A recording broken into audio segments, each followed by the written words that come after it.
Hello and welcome to Prem's classes. ನಾನು ನಿಮ್ಮ ಪ್ರೇಮ್. ಎಲ್ಲರೂ ಕೂಡ ಗುಡ್ ಆಫ್ಟರ್ನೂನ್. ಅಯ್ಯಪ್ಪ ಸರ್ ನಮಸ್ತೆ. ಐಶ್ವರ್ಯ ಮ್ಯಾಮ್ ಗುಡ್ ಆಫ್ಟರ್ನೂನ್. ಸಂಜನಾ ನಮಸ್ತೆ ಸರ್. ನಮಸ್ತೆ ಮ್ಯಾಮ್. ಓಕೆ, ಕೇಳಿಸ್ತಾ ಇದೆ ಅಲ್ವಾ? ನೀಟಾಗಿ ಕಾಣಿಸ್ತಾ ಇದೆ ಅಲ್ವಾ?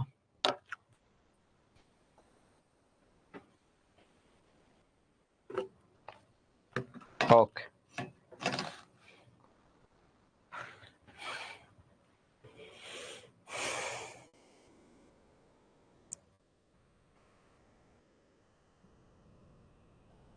ಗುಡ್. ಓಕೆ, ಕಳೆದ ತರಗತಿಯಲ್ಲಿ ನಾವು ನ್ಯಾಷನಲ್ ಎಮರ್ಜೆನ್ಸಿ ಬಗ್ಗೆ ಮಾತಾಡ್ತಾ ಹೋಗಿದ್ವಿ. ರಾಷ್ಟ್ರೀಯ ತುರ್ತು ಪರಿಸ್ಥಿತಿಯ ಬಗ್ಗೆ ಮಾತಾಡ್ತಾ ಹೋಗಿದ್ವಿ. ಇವತ್ತು ಸ್ವಲ್ಪ ಅದರ ಮುಂದುವರಿದ ಭಾಗವನ್ನ ನೋಡ್ತಾ ಹೋಗೋಣ. ಅದಕ್ಕಿಂತ ಮುಂಚೆ ನ್ಯಾಷನಲ್ ಎಮರ್ಜೆನ್ಸಿ ಏನಿದೆಯಲ್ವಾ, ರಾಷ್ಟ್ರೀಯ ತುರ್ತು ಪರಿಸ್ಥಿತಿ, ಇದು ತುಂಬಾ ಇಂಪಾರ್ಟೆಂಟ್. ನಮ್ಮ ಸ್ಟೇಟ್ ಎಮರ್ಜೆನ್ಸಿಗಿಂತಲೂ ಕೂಡ ತುಂಬಾ ಇಂಪಾರ್ಟೆಂಟ್ ಆಗುತ್ತೆ.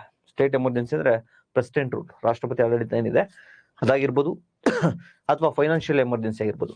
ಇದೆರಡಕ್ಕಿಂತಲೂ ಅತಿ ಹೆಚ್ಚು ಪ್ರಶ್ನೆಗಳು ಬರ್ತಕ್ಕಂಥದ್ದು ಈ ನ್ಯಾಷನಲ್ ಎಮರ್ಜೆನ್ಸಿಯಿಂದ. ಅಂಡ್ ತುಂಬಾ ತಮಗೆ ಕನ್ಫ್ಯೂಷನ್ ಕ್ರಿಯೇಟ್ ಮಾಡತಕ್ಕಂತಹ ಸ್ಟೇಟ್ಮೆಂಟ್ ಅನ್ನ ತೆಗಿಲಿಕ್ಕೆ ಸಾಧ್ಯವಾಗ್ತಕ್ಕಂಥದ್ದು ಕೂಡ ನ್ಯಾಷನಲ್ ಎಮರ್ಜೆನ್ಸಿಲಿ. ಅಂಡ್ UPSC ಕೂಡ ನ್ಯಾಷನಲ್ ಎಮರ್ಜೆನ್ಸಿ ಬಗ್ಗೆ ಒಂದಷ್ಟು ಕನ್ಫ್ಯೂಸಿಂಗ್ ಆಗಿರ್ತಕ್ಕಂಥ ಸ್ಟೇಟ್ಮೆಂಟ್ ಗಳನ್ನ ಈ ನ್ಯಾಷನಲ್ ಎಮರ್ಜೆನ್ಸಿ ಬಗ್ಗೆ ಕೇಳಿದ್ದಾರೆ. ಬಹುತೇಕ ನಮ್ಮ ಸ್ಟೇಟ್ ಮತ್ತೆ ನಮ್ಮ ಸೆಂಟ್ರಲ್ ಗೌರ್ಮೆಂಟ್ ಎರಡರಲ್ಲೂ ಕೂಡ ಅತಿ ಹೆಚ್ಚು ಪ್ರಶ್ನೆಗಳು ಕೇಳ್ತಕ್ಕಂತಹದ್ದು ಈ ಎಮರ್ಜೆನ್ಸಿ ಪ್ರಾವಿಷನ್ಸ್ ಇಂದ. ಸೊ ಅದನ್ನ ಒಂದ್ಸತಿ ಕ್ಲಿಯರ್ ಮಾಡ್ಕೋಣ. ಎಗೈನ್ ಸೇಮ್ ಡಿಸ್ಕ್ಲೈಮರ್, ಯಾರಾದ್ರೂ ಹೊಸ ಸ್ಟೂಡೆಂಟ್ಸ್ ಇದ್ರೆ ದಯವಿಟ್ಟು ಹಳೆ ಕ್ಲಾಸಸ್ ಅನ್ನ ಕೇಳಿ ಇಂದಿನ ಕ್ಲಾಸಸ್ ಅನ್ನ ಅಟೆಂಡ್ ಆಗಿ ಅಂತ ಹೇಳ್ತಾ, ಮತ್ತೆ ಆಗ್ತಡ ಒಂದ್ ಸ್ವಲ್ಪ ನೆನ್ನೆ ಕ್ಲಾಸ್ ಅನ್ನ ರಿವಿಷನ್ ಮಾಡೋಣ.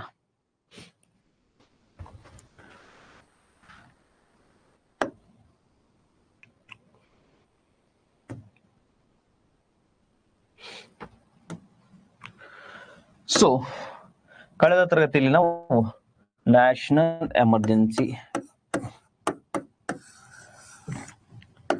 ರಾಷ್ಟ್ರೀಯ ತುರ್ತು ಪರಿಸ್ಥಿತಿ,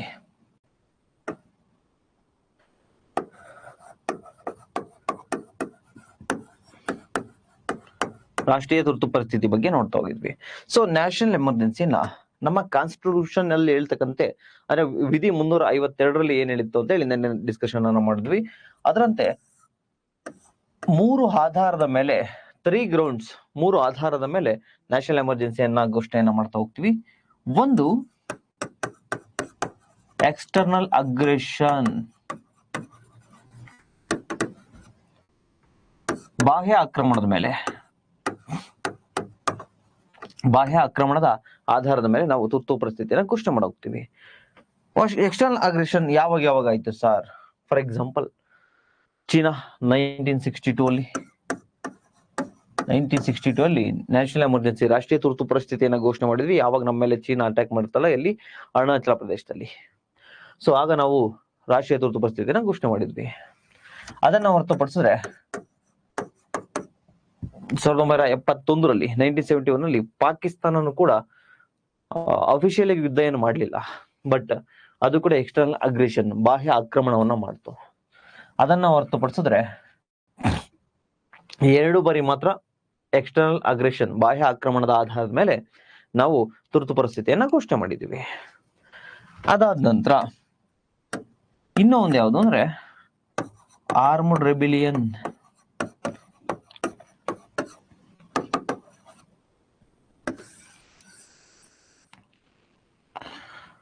ಅಥವಾ ಸೈನ್ಯದ ದಂಗೆ, ಸೈನಿಕ ದಂಗೆ ಅಥವಾ ಸೈನ್ಯದ ದಂಗೆ. ಫಾರ್ ಎಕ್ಸಾಂಪಲ್ ನಮ್ಮ ಸೈನ್ಯ ನಮ್ಮ ವಿರುದ್ಧವೇ ದಂಗೆ ಇದ್ದಾಗ ಆಗ ನಾವು ರಾಷ್ಟ್ರೀಯ ತುರ್ತು ಪರಿಸ್ಥಿತಿಯನ್ನ ಘೋಷಣೆ ಮಾಡ್ತೀವಿ. ಬಟ್ ಇಲ್ಲಿವರೆಗೆ ಅದಾಗಿಲ್ಲ, ಮುಂದೆ ಕೂಡ ಆಗಲ್ಲ, ಬಿಕಾಸ್ ಅದು ನಮ್ಮ ಸೈನಿಕರ ಮೇಲೆ ಇರತಕ್ಕಂತ ಒಂದು ನಂಬಿಕೆ.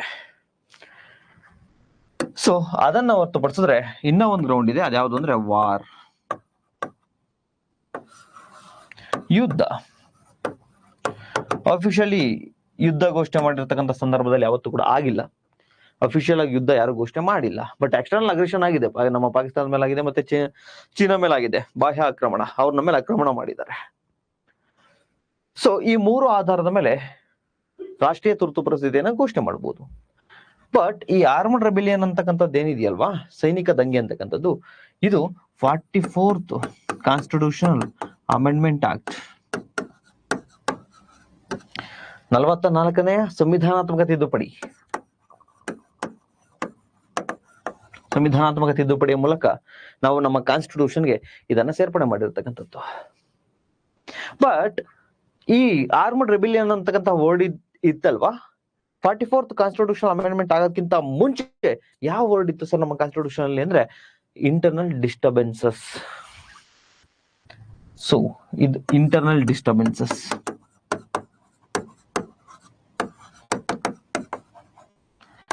ಅಂದ್ರೆ ಆಂತರಿಕ ಕಲಹ ಅಂತ. ಆಂತರಿಕ ಕಲಹ, ಫಾರ್ ಎಕ್ಸಾಂಪಲ್ ನಮ್ಮ ರಾಜ್ಯದಲ್ಲಿ ಯಾರಾದ್ರೂ ಅಥವಾ ನಮ್ಮ ರಾಜ್ಯದ ಯಾವ್ದಾದ್ರು ಒಂದ್ 2-3 ರಾಜ್ಯದಲ್ಲಿ ದಂಗೆ ಇದ್ರೆ, ಈಗ ಮಣಿಪುರದಲ್ಲಿ ಆಯ್ತಲ್ಲ, ಆ ರೀತಿ ಸಿಚುವೇಶನ್ ಆದ್ರೆ ಜಾರಿಗೆ ತೆಗೆದುಕೊಂಡ್ಬರ್ಲಿ ಅಂತ ಇತ್ತು. ಬಟ್ ಈ ಇಂಟರ್ನಲ್ ರೆಬಿಲಿಯನ್ ಏನಿದೆ, ಆಂತರಿಕ ಕಲಹ ಅಂತಕ್ಕಂಥದ್ದೇನಿದೆ, ಇದನ್ನ ನಮ್ಮ ಶ್ರೀಮತಿ ಇಂದಿರಾ ಗಾಂಧಿ ಅವರ ಸರ್ಕಾರ ಮಿಸ್ಯೂಸ್ ಮಾಡ್ಕೊಳ್ಳುತ್ತೆ. ಸೊ ಅದಕ್ಕೋಸ್ಕರ ಮಿಸ್ಯೂಸ್ ಆಗ್ಬಾರ್ದು ಇದು ಅಂತ ಹೇಳಿ ಈ ವರ್ಡ್ ಅನ್ನ ರಿಪ್ಲೇಸ್ ಮಾಡ್ತಾರೆ. ಆಂತರಿಕ ಕಲಹ ಅಂತ ಏನಿದೆಯಲ್ಲ, ಈ ವರ್ಡ್ ಅನ್ನ ರಿಪ್ಲೇಸ್ ಮಾಡ್ತಾರೆ, ಆರ್ಮಡ್ ರೆಬಿಲಿಯನ್ ಅಂತಕ್ಕಂಥ ವರ್ಡ್ ಅನ್ನ ಅಲ್ಲಿಗೆ ಸೇರಿಸ್ತಾ ಹೋಗ್ತಾರೆ. ಸೊ ಇದರ ಆಧಾರದ ಮೇಲೆ, ಈ 3 ಆಧಾರದ ಮೇಲೆ, ಎಕ್ಸ್ಟರ್ನಲ್ ಅಗ್ರೆಷನ್ ಬಾಹ್ಯ ಆಕ್ರಮಣ, ಆರ್ಮಡ್ ರೆಬಿಲಿಯನ್ ಸೈನಿಕ ದಂಗೆ, ಆನಂತರ ಯುದ್ಧ, ಈ 3 ಆಧಾರದ ಮೇಲೆ ನ್ಯಾಷನಲ್ ಎಮರ್ಜೆನ್ಸಿಯನ್ನ ಘೋಷಣೆ ಮಾಡ್ತೇವೆ. ಸೊ ಇಷ್ಟನ್ನ ನಾವು ನಿನ್ನೆ ಕ್ಲಾಸಲ್ಲಿ ನೋಡಿದ್ವಿ. ಮತ್ತೆ ಇನ್ನ ಒಂದು ನೋಡ್ತಾ ಹೋಗಿದ್ವಿ, 38 ಕಾನ್ಸ್ಟಿಟ್ಯೂಷನಲ್ ಅಮೆಂಡ್ಮೆಂಟ್ ಆಕ್ಟ್, 38ನೇ ಸಂವಿಧಾನಾತ್ಮಕ ತಿದ್ದುಪಡಿ 1975ರಲ್ಲಿ. ಸೊ ಈ ಸಂವಿಧಾನಾತ್ಮಕ ತಿದ್ದುಪಡಿಯನ್ನ ನಾವು ನಿನ್ನೆ ಕ್ಲಾಸಲ್ಲಿ ಈಗ ಆಲ್ರೆಡಿ ನಾವು ಡಿಸ್ಕಷನ್ ಅನ್ನ ಮಾಡಿದೀವಿ. ಸೊ ಇಷ್ಟಲ್ಲಿ ಏನಾದ್ರು ಡೌಟ್ ಇದೆ ಕೇಳ್ಬೋದು.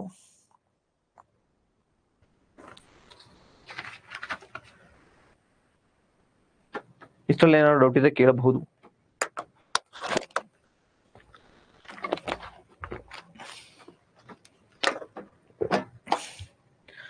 ಇದೇನಪ್ಪ ಹೇಳುತ್ತೆ ಅಂದ್ರೆ, proclamation of the national emergency is immune from the judicial review.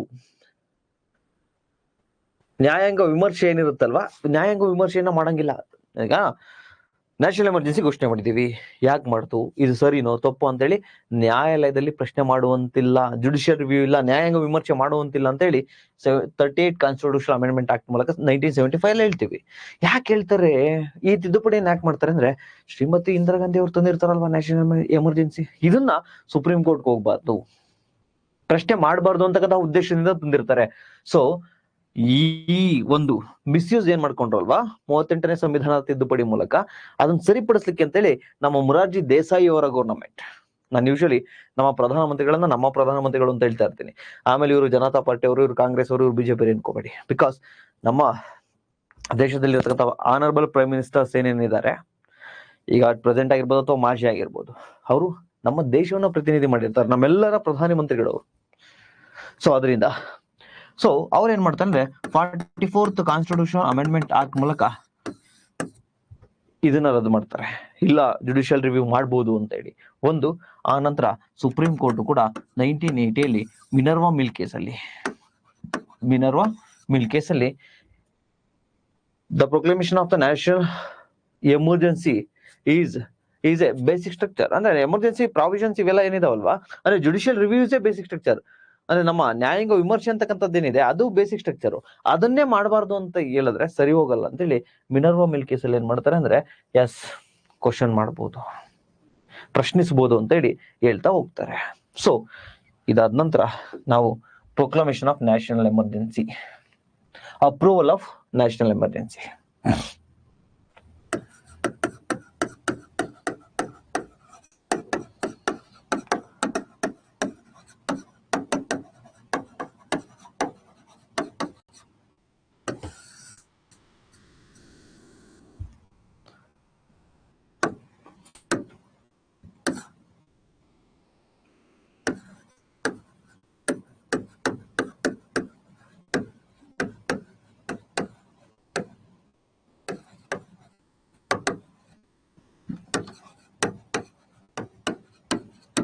ರಾಷ್ಟ್ರೀಯ ತುರ್ತು ಪರಿಸ್ಥಿತಿಯನ್ನ ಅಂಗೀಕಾರ ಮಾಡಬೇಕು, ಅಪ್ರೂವ್ ಮಾಡಬೇಕು, ಜಾರಿಗೊಳಿಸ್ಬೇಕು. ಅಂದ್ರೆ ಫಾರ್ ಎಕ್ಸಾಂಪಲ್ ನ್ಯಾಷನಲ್ ಎಮರ್ಜೆನ್ಸಿ ಇವತ್ತು ಘೋಷಣೆ ಮಾಡಿದ್ದೀವಿ ಅನ್ಕೋಣ.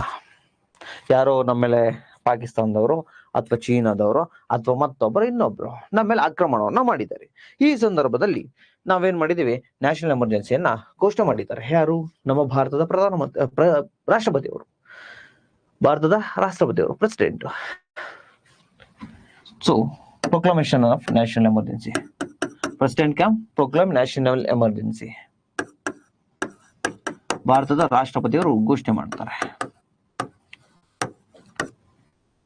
ಸರ್, ಯುದ್ಧ ಇದ್ದಾಗ, ವಾರ್, ಎಕ್ಸ್ಟರ್ನಲ್ ಅಗ್ರೆಷನ್, ಬಾಹ್ಯ ಆಕ್ರಮಣ ಇದ್ದಾಗ ಅಥವಾ ಸೈನಿಕ ದಂಗೆ ಇದ್ದಾಗ, ಈ ಮೂರಿದ್ದಾಗ ಮಾತ್ರ ನ್ಯಾಷನಲ್ ಎಮರ್ಜೆನ್ಸಿ ತುರ್ತು ಪರಿಸ್ಥಿತಿನ, ರಾಷ್ಟ್ರೀಯ ತುರ್ತು ಪರಿಸ್ಥಿತಿನ ಘೋಷಣೆ ಮಾಡಬಹುದಾ ಸರ್? ಈ ಮೂರು ಮಾತ್ರ ಇದ್ದಾಗ ಮಾಡ್ಬೋದಾ ಅಥವಾ ಬೇರೆ ಟೈಮಲ್ಲಿ ಮಾಡ್ಬೋದಾ ಸರ್? ಈ ಒಂದು ಸ್ಟೇಟ್ಮೆಂಟ್ ಏನಿದೆ ಇದು UPSC ಕೇಳಿದ್ದಾರೆ. ಎಸ್, ಈ ಮೂರಲ್ಲದೆ ಬೇರೆ ಟೈಮಲ್ಲೂ ಮಾಡಬಹುದು. ಅಂದ್ರೆ ಯುದ್ಧ ನಡೀತಿಲ್ಲ, ಬಾಹ್ಯ ಆಕ್ರಮಣನೂ ಆಗಿಲ್ಲ, ಸೈನಿಕ ದಂಗೆನೂ ಆಗಿಲ್ಲ, ಬಟ್ ಇನ್ ಫ್ಯೂಚರ್ ಅಲ್ಲಿ ಆಗತ್ತೆ ಅಂತ ಗೊತ್ತಾದ್ರೂ ಕೂಡ ನಾವು ನ್ಯಾಷನಲ್ ಎಮರ್ಜೆನ್ಸಿ ಈಗಲೇ ಇದು ಮಾಡ್ಬೋದು. ಅಂದ್ರೆ ಯುದ್ಧ ಆಗ್ಲೇಬೇಕು ಅಂತ ಏನಿಲ್ಲ, ಬಾಹ್ಯ ಆಕ್ರಮಣ ನಡೀಲೇಬೇಕು ಅಂತ ಏನಿಲ್ಲ, ನಡೆಯಬಹುದು ಅನ್ನೋದ ಆಧಾರದ ಮೇಲೆ ಕೂಡ ನ್ಯಾಷನಲ್ ಎಮರ್ಜೆನ್ಸಿನ ಪ್ರೊಕ್ಲಮೇಷನ್ ಮಾಡ್ಬೋದು, ಘೋಷಣೆಯನ್ನ ಮಾಡ್ಬೋದು. ರಾಷ್ಟ್ರೀಯ ತುರ್ತು ಪರಿಸ್ಥಿತಿನ ಯಾರು ಮಾಡ್ತಾರೆ? ಭಾರತದ ರಾಷ್ಟ್ರಪತಿಯವರು ಮಾಡ್ತಾರೆ. ಸೊ ಈ ಭಾರತದ ರಾಷ್ಟ್ರಪತಿಯವರು ಏನು ನ್ಯಾಷನಲ್ ಎಮರ್ಜೆನ್ಸಿನ ಪ್ರೊಕ್ಲಮೇಷನ್ ಮಾಡ್ತಾರಲ್ಲ, ಘೋಷಣೆಯನ್ನ ಏನ್ ಮಾಡ್ತಾರಲ್ವೇ, ವಿತಿನ್ 1 month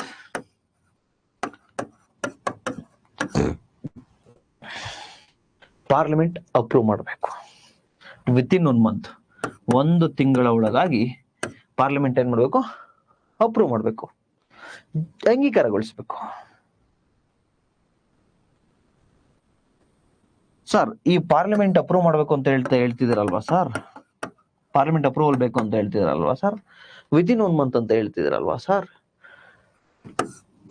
ಪಾರ್ಲಿಮೆಂಟ್ ಮೀನ್ಸ್ ಸಂಸತ್ತು ಅಪ್ರೂವ್ ಮಾಡಬೇಕು ಅಂತ ಹೇಳ್ತಾ ಇದೀವಲ್ವಾ? ಸಂಸತ್ತಿನ ಉಭಯ ಸದನಗಳು ಅಂದ್ರೆ ಎರಡೂ ಕೂಡ, ಯಾವುದು? ಲೋಕಸಭೆ ಆಗಿರ್ಬೋದು, ರಾಜ್ಯಸಭೆ ಆಗಿರ್ಬೋದು. ಲೋಕಸಭೆ ಅಂಡ್ ರಾಜ್ಯಸಭೆ.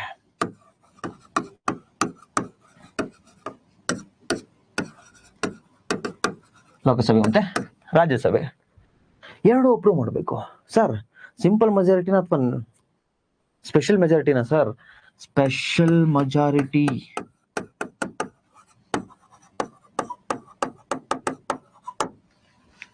ವಿಶೇಷ ಬಹುಮತ.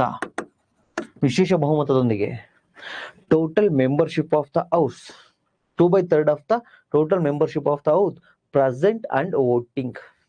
ಸದನದಲ್ಲಿರ್ತಕ್ಕಂತಹ 3/2 ಸದಸ್ಯತ್ವ.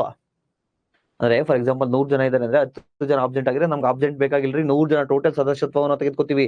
ಟೋಟಲ್ ಮೆಂಬರ್ಶಿಪ್ ಅಲ್ಲಿ 2/3 ಅಷ್ಟು ಜನ ಪ್ರೆಸೆಂಟ್ ಇರಬೇಕು, ವೋಟ್ ಹಾಕ್ಬೇಕು, ಮತವನ್ನ ಚಲಾಯಿಸಬೇಕು. ಸೊ ವಿಶೇಷ ಬಹುಮತದ ಮೂಲಕ ಅಂಗೀಕಾರ ಆಗ್ಬೇಕು. ಸರ್, ವಿತಿನ್ 1 month ಅಲ್ಲಿ ಅಂಗೀಕಾರ ಆಗ್ಲಿಲ್ಲ ಅಂದ್ರೆ ಏನಾಗುತ್ತೆ ಸರ್?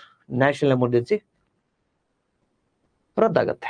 ಫಾರ್ ಎಕ್ಸಾಂಪಲ್ ಇದು ಯಾವ್ದು ಒಂದು ತಿಂಗಳು, ಈ ಫೆಬ್ರವರಿ ಅನ್ಕೋಣ. ಫೆಬ್ರವರಿ ತಿಂಗಳಲ್ಲಿ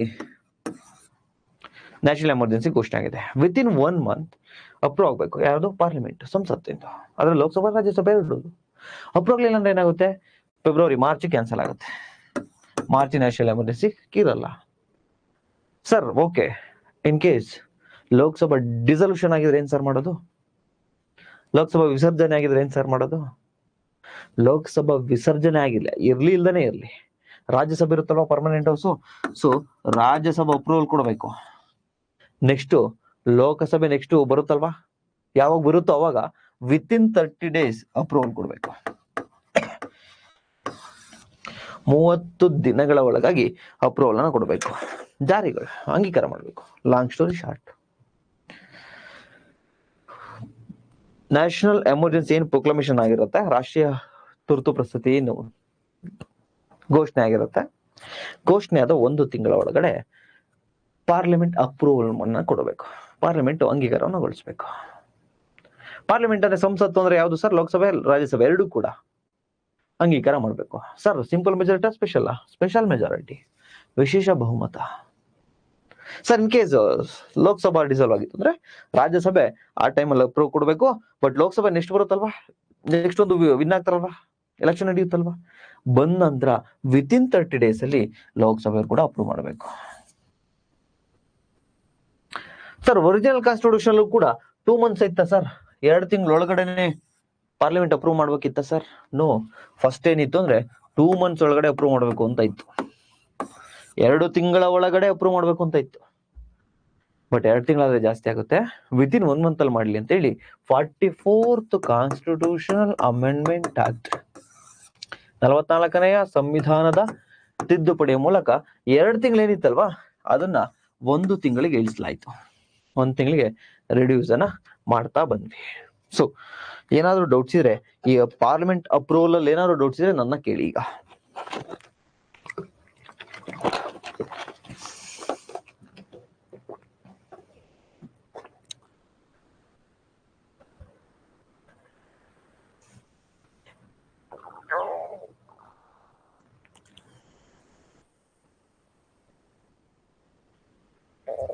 very good, clear. So sir special ಮೆಜಾರಿಟಿಲಿ ವಿಶೇಷ ಬಹುಮತದೊಂದಿಗೆ ಅಪ್ರೂವಲ್ ಆಗ್ಬೇಕು ಅಂತ ಹೇಳ್ಕೊಟ್ರಿ, ವೆರಿ ಗುಡ್, ಫೈನ್, ಚೆನ್ನಾಗಿದೆ. ಸ್ಪೆಷಲ್ ಮೆಜಾರಿಟಿ ಯಾಕಂದ್ರೆ ಸುಮ್ಮನೆ ನ್ಯಾಷನಲ್ ಎಮರ್ಜೆನ್ಸಿ ತರ್ಲಿಕ್ಕೆ ಆಗಲ್ಲ. ನಮ್ಮ ರಾಷ್ಟ್ರದ ಘನತೆಗೆ, ನಮ್ಮ sovereignty, to protect sovereignty of India, to protect our constitution, to protect unity and integrity of the nation, to protect state from external aggressions. ಅಂದ್ರೆ ನಮ್ಮ ರಾಜ್ಯ ಯಾವ್ದಾದ್ರು ಒಂದು ಸಂಕಷ್ಟಕ್ಕೆ ಸಿಲುಕಿರ್ತಕ್ಕಂಥ ಸಂದರ್ಭದಲ್ಲಿ, ನಮ್ಮ ಸಂವಿಧಾನವನ್ನು ರಕ್ಷಣೆ ಮಾಡತಕ್ಕಂಥ ಸಂದರ್ಭದಲ್ಲಿ, ನಮ್ಮ ಸಾರ್ವಭೌಮತೆಯನ್ನು ಎತ್ತಿಡುವ ಸಂದರ್ಭದಲ್ಲಿ, ನಮ್ಮಲ್ಲಿರ್ತಕ್ಕಂತಹ ಒಂದು ಯೂನಿಟಿ ಅಂಡ್ ಇಂಟಿಗ್ರಿಟಿ, ಏಕತೆ ಮತ್ತೆ ಸಮಗ್ರತೆಯನ್ನ, ನಾವೆಲ್ಲರೂ ಭಾರತೀಯರು ಅಂತಕ್ಕಂತಹ ಒಂದು ಮನೋಭಾವವನ್ನು ಸಂರಕ್ಷಣೆ ಮಾಡುವ ಉದ್ದೇಶದಿಂದ ನ್ಯಾಷನಲ್ ಎಮರ್ಜೆನ್ಸಿ ಜಾರಿಗೆ ತರ್ತೀವಿ. ಸುಮ್ಮನೆ ತರ್ಲಿಕ್ಕೆ ಆಗಲ್ಲ. ಅಂದ್ರೆ ಇದಕ್ಕೊಂದು ಮಹತ್ವ ಇದೆ, ಅದಕ್ಕೋಸ್ಕರ ಸ್ಪೆಷಲ್ ಮೆಜಾರಿಟಿ. ಬಟ್ ನೆನಪಿರ್ಲಿ, before 44th constitutional amendment act, original constitution ಅಲ್ಲಿ ಏನಿತ್ತು ಅಂದ್ರೆ ಸಿಂಪಲ್ ಮೆಜಾರಿಟಿ, ಸರಳ ಬಹುಮತ ಸಾಕು. ಸರಳ ಬಹುಮತ ಅಂದ್ರೆ ತಮಗೆ ಗೊತ್ತು, 50% ಪ್ಲಸ್ 1. ಆದ್ರೆ 100 ಜನ ಇದ್ರೆ 50 ಜನ ಪ್ಲಸ್ 1, 51 ಜನ ಸೈನ್ ಹಾಕೋರೆ ಮುಗಿದ ಬಿಲ್ಲು. ಸರಳ ಬಹುಮತದಲ್ಲಿ ಪಾಸ್ ಆಗ್ತಾ ಇತ್ತು. ಬಟ್ ಈ ಸ್ಪೆಷಲ್ ಮೆಜಾರಿಟಿ ಯಾವಾಗಿಂದ ಬಂದಿದ್ದು? 44th constitution amendment act. ಈಗ ನಮ್ಮ ಅಪ್ರೂವಲ್ ಆಫ್ ನ್ಯಾಷನಲ್ ಎಮರ್ಜೆನ್ಸಿ ತಮಗೆ ಗೊತ್ತಾಯ್ತು, ಅಪ್ರೂವ್ ಆಯ್ತು. ಓಕೆ ಸರ್, ಅಪ್ರೂವ್ ಆಗಿದೆ ನ್ಯಾಷನಲ್ ಎಮರ್ಜೆನ್ಸಿ. ಸರ್ ಇದು ಎಲ್ಲಿವರೆಗೂ ಇರುತ್ತೆ ಸರ್? ಒಂದ್ಸತಿ ಅಪ್ರೂವ್ ಆದ್ರೆ ಲೈಫ್ ಲಾಂಗ್ ಇರ್ಬೋದಾ ಸರ್? ನಮ್ಮ ಶ್ರೀಮತಿ ಇಂದಿರಾ ಗಾಂಧಿ ಅವರು ಜಾರಿಗೆ ತಂದಾಗ ಅದೇ ರೀತಿ ಇದ್ದಿತ್ತು. 1 time ಅಪ್ರೂವ್ ಆಗಿದೆ ಅಂದ್ರೆ ಎಲ್ಲಿವರೆಗೂ, ಇಂಡೆಫಿನೆಟ್ ಪೀರಿಯಡ್ ವರೆಗೂ ಇತ್ತು. But 44th constitutional amendment act 1978, 44ನೇ ಸಂವಿಧಾನ ತಿದ್ದುಪಡಿಯ ಮೂಲಕ ಏನ್ ಲೈಫ್ ಲಾಂಗ್ ಒಂದ್ಸತಿ ಅಪ್ರೂವ್ ಮಾಡಿದ್ರೆ ಲೈಫ್ ಲಾಂಗ್ ಎಲ್ಲಿವರೆಗೂ ಬೇಕಾದ್ರೂ ಇರ್ಬೋದಿತ್ತಲ್ವಾ? ಯಾಕಂದ್ರೆ ಯುದ್ಧ ಯಾವಾಗ ನಿಲ್ಲುತ್ತೆ ಹೇಳಕ್ಕಾಗಲ್ಲ. ಬಾಹ್ಯ ಆಕ್ರಮಣ ಅಂದ್ರೆ ಪಾಕಿಸ್ತಾನದವರು ಅಥವಾ ಚೀನಾದವರು ಅಥವಾ ಬೇರೆಯವರು ನಮ್ಮೇಲೆ ಯಾವಾಗ ಆಕ್ರಮಣ ಸ್ಟಾಪ್ ಮಾಡ್ತಾ ಹೇಳಕ್ಕಾಗಲ್ಲ. ಸೊ ಇಂಡೆಫಿನೆಟ್ ಪೀರಿಯಡ್, ಸೊ ಅನಿರ್ದಿಷ್ಟಾವಧಿ ಕಾಲದವರೆಗೆ ಇತ್ತು. But 44th constitutional amendment act ಅಲ್ಲಿ ಏನ್ ಮಾಡಿದ್ರು ಅಂದ್ರೆ ಪೀರಿಯಾಡಿಕಲ್ ಪಾರ್ಲಿಮೆಂಟರಿ ಅಪ್ರೂವಲ್ ಅನ್ನ ತಂದ್ರು. ಅಂದ್ರೆ ಏನ್ ಸರ್? ಹಂಗಂದ್ರೆ ಏನ್ ಸರ್? ಸಿಂಪಲ್ ಸರ್, ನಾವು ನ್ಯಾಷನಲ್ ಎಮರ್ಜೆನ್ಸಿ ಪ್ರೊಕ್ಲಮೇಶನ್ ಆಗಿ ವಿತಿನ್ 1 month ಒಳಗಡೆ ಲೋಕಸಭೆ ಮತ್ತೆ ರಾಜ್ಯಸಭೆ ಎರಡು ಕೂಡ ಅಪ್ರೂವಲ್ ಕೊಟ್ವಿ ಅಲ್ವಾ? ಲೋಕಸಭೆ ಮತ್ತೆ ರಾಜ್ಯಸಭೆ ಎರಡು ಕೂಡ ಅಂಗೀಕಾರವನ್ನು ಗೊಳಿಸಿದ್ವಲ್ವಾ? ಅಂಗೀಕಾರಗೊಳಿಸಿದ್ಮೇಲೆ 6 month ನ್ಯಾಷನಲ್ ಎಮರ್ಜೆನ್ಸಿಗೆ ಏನ್ ತೊಂದರೆ ಇಲ್ಲ. ಅಂಗೀಕಾರ ಯಾವತ್ತಾಗುತ್ತೋ ಅವತ್ತಿಂದ 6 month ಏನ್ ತೊಂದರೆ ಇಲ್ಲ. But after 6 month again parliament ಅನ್ನ, ಅಂದ್ರೆ ಲೋಕಸಭೆ ರಾಜ್ಯಸಭೆಯನ್ನ ಅಪ್ರೂವ್ ಮಾಡಕ್ ಕೇಳಬೇಕು. ಎಗೈನ್ ಅದು ಸ್ಪೆಷಲ್ ಮೆಜಾರಿಟಿ, ವಿಶೇಷ ಬಹುಮತದಲ್ಲಿ ಅಪ್ರೂವ್ ಮಾಡಬೇಕು. ನೆಕ್ಸ್ಟ್ 6 month ಇಲ್ಲ, 1 ವರ್ಷ ಆದ್ರೂ ಯುದ್ಧ ನಿಲ್ಲಿಲ್ಲ, ನೆಕ್ಸ್ಟ್ 6 month, ಅವಾಗ್ಲೂ ಯುದ್ಧ ನಿಲ್ಲಿಲ್ಲ, ನೆಕ್ಸ್ಟ್ 6 month. ಅಂದ್ರೆ ಎವ್ರಿ 6 month ಪಾರ್ಲಿಮೆಂಟ್ ಅಪ್ರೂವಲ್ ಅನ್ನ ಕೊಡಬೇಕು. ಸೊ ಈಗ ಈ ರೀತಿ ಪೀರಿಯಾಡಿಕಲ್ ಪಾರ್ಲಿಮೆಂಟರಿ ಅಪ್ರೂವಲ್, ಸಮಯೋಚಿತ ಸಂಸತ್ತಿನ ಅನುಮೋದನೆ ಏನ್ ಕೊಡ್ಬೇಕಿತ್ತು, ಸಂಸತ್ತು ಅಂಗೀಕಾರವನ್ನ ಏನ್ ಮಾಡ್ಬೇಕಿತ್ತು, ಇದನ್ನ ಜಾರಿಗೆ ತಂದಿದ್ದು ಯಾವಾಗ ಅಂದ್ರೆ 44th ಕಾನ್ಸ್ಟಿಟ್ಯೂಷನ್ ಅಮೆಂಡ್ಮೆಂಟ್ ಆಕ್ಟ್, 44ನೇ ಸಂವಿಧಾನದ ತಿದ್ದುಪಡಿ ಮೂಲಕ. ಅದಕ್ಕಿಂತ ಬಿಫೋರ್ ಏನಿತ್ತು, ಯಾವಾಗ ಬೇಕಾದ್ರೂ ಒಂದ್ಸತಿ ಮಾಡಿದ್ಮೇಲೆ ಎಲ್ಲಿವರೆಗೂ ಬೇಕಾದ್ರೂ ಇರ್ಬೋದಿತ್ತು. ಬಟ್ ಈಗ ತಮಗೆ ಮ್ಯಾಕ್ಸಿಮಮ್ ಪೀರಿಯಡ್ ಎಷ್ಟು, ಗರಿಷ್ಠ ಅವಧಿ ಅಂದ್ರೆ ಎಲ್ಲಿವರೆಗೆ ರಾಷ್ಟ್ರೀಯ ತುರ್ತು ಪರಿಸ್ಥಿತಿಯನ್ನ ಘೋಷಣೆ ಮಾಡಬಹುದು, ಇಂಡೆಫಿನೆಟ್, ಅನಿರ್ದಿಷ್ಟ ಅವಧಿ ಕಾಲದವರೆಗೆ ಮಾಡಬಹುದು. But every 6 month parliamentary approval ಬೇಕು, ಸಂಸತ್ತಿನ ಅನುಮೋದನೆ ಅಂಗೀಕಾರ ಬೇಕು.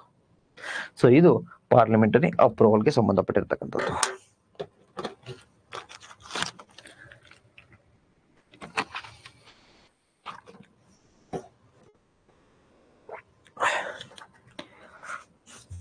ನೆಕ್ಸ್ಟ್,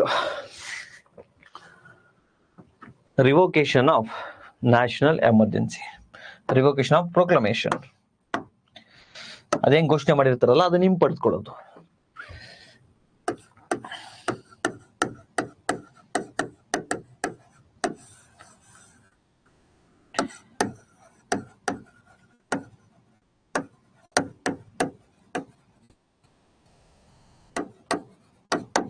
ಹಿಂಪಡೆದುಕೊಳ್ಳುವಿಕೆ. ಸರ್, ನ್ಯಾಷನಲ್ ಎಮರ್ಜೆನ್ಸಿ ಏನೋ ಘೋಷಣೆ ಮಾಡೋದು ಹೇಳ್ಕೊಟ್ರಿ. ಒಂದ್ಸತಿ ಘೋಷಣೆ ಆಗಿರ್ತಕ್ಕಂಥ ನ್ಯಾಷನಲ್ ಎಮರ್ಜೆನ್ಸಿ ಹೆಂಗೆ ಸರ್ ಹಿಂಪಡೆದುಕೊಳ್ಳೋದು ಅಲ್ವೇ? ಸೊ 3 ರೀತಿಯಾಗಿ ನಾವು ಹಿಂಪಡೆದುಕೊಳ್ಬಹುದು. ಎಷ್ಟು ರೀತಿಯಾಗಿ? 3 ರೀತಿಯಾಗಿ. ಒಂದು,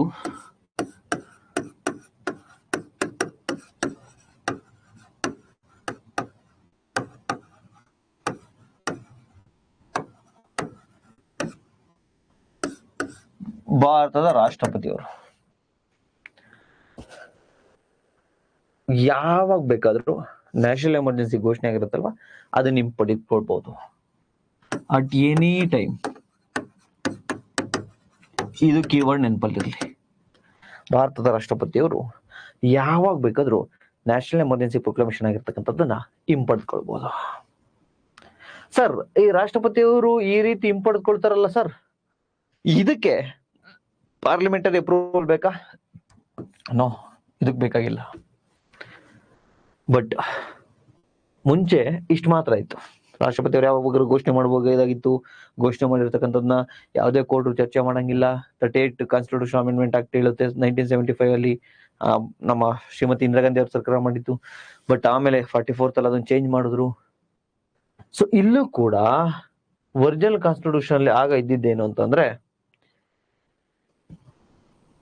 ಅಟ್ ಎನಿ ಟೈಮ್ ಯಾವಾಗ ಬೇಕಾದ್ರೂ ನಮ್ಮ ರಾಷ್ಟ್ರಪತಿಯವರು ರಿವೋಕೇಶನ್ ಅಂದ್ರೆ ಈಗ ಆಲ್ರೆಡಿ ಜಾರಿಗೊಳಿಸಿರ್ತಕ್ಕಂಥ ನ್ಯಾಷನಲ್ ಎಮರ್ಜೆನ್ಸಿ ಹಿಂಪಡೆದುಕೊಳ್ಬಹುದು. ಅಂದ್ರೆ ನ್ಯಾಷನಲ್ ಎಮರ್ಜೆನ್ಸಿನ ಕ್ಲೋಸ್ ಮಾಡಬಹುದಿತ್ತು.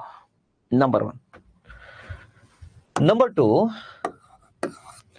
44th ಕಾನ್ಸ್ಟಿಟ್ಯೂಷನ್ ಅಮೆಂಡ್ಮೆಂಟ್ ಆಕ್ಟ್ ಇಷ್ಟಿದ್ರೆ ಸಾಲದಪ್ಪ, ರಾಷ್ಟ್ರಪತಿ ಅವರಿಗೆ ಜಾಸ್ತಿ ಇದಾಗ್ಬಿಡುತ್ತೆ ಅಂದ್ರೆ ನಮ್ಮ ಪಾರ್ಲಿಮೆಂಟ್ ಸಂಸತ್ತಿನ ಕಂಟ್ರೋಲ್ ಇರಲ್ಲ. ಸೊ ಪಾರ್ಲಿಮೆಂಟ್ಗೂ ಕೂಡ ಒಂದು ಕಂಟ್ರೋಲ್ ಅನ್ನ ಕೊಡೋಣಲ್ವೇ ಅಂತೇಳಿ ಲೋಕಸಭೆ,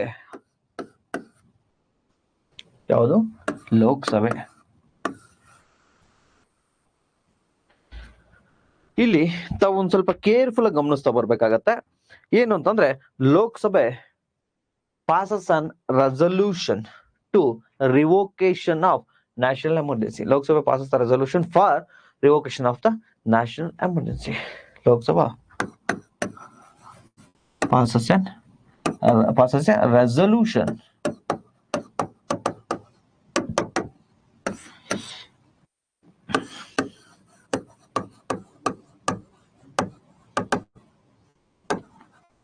ಲೋಕಸಭೆ ಮಂಡನೆ ಮಾಡಿದಾಗ, ಒಂದು ನಿರ್ಣಯವನ್ನ ಪಾಸ್ ಮಾಡಿದಾಗ. ಏನ್ ನಿರ್ಣಯ ಅದು ನೋಡಿ, ನ್ಯಾಷನಲ್ ಎಮರ್ಜೆನ್ಸಿ ಈಗ ಆಲ್ರೆಡಿ ಏನು ಪ್ರೊಕ್ಲಮೇಶನ್ ಮಾಡಿದಿರಲ್ಲ ಮೈ ಡಿಯರ್ ರಾಷ್ಟ್ರಪತಿ ಅವರೇ.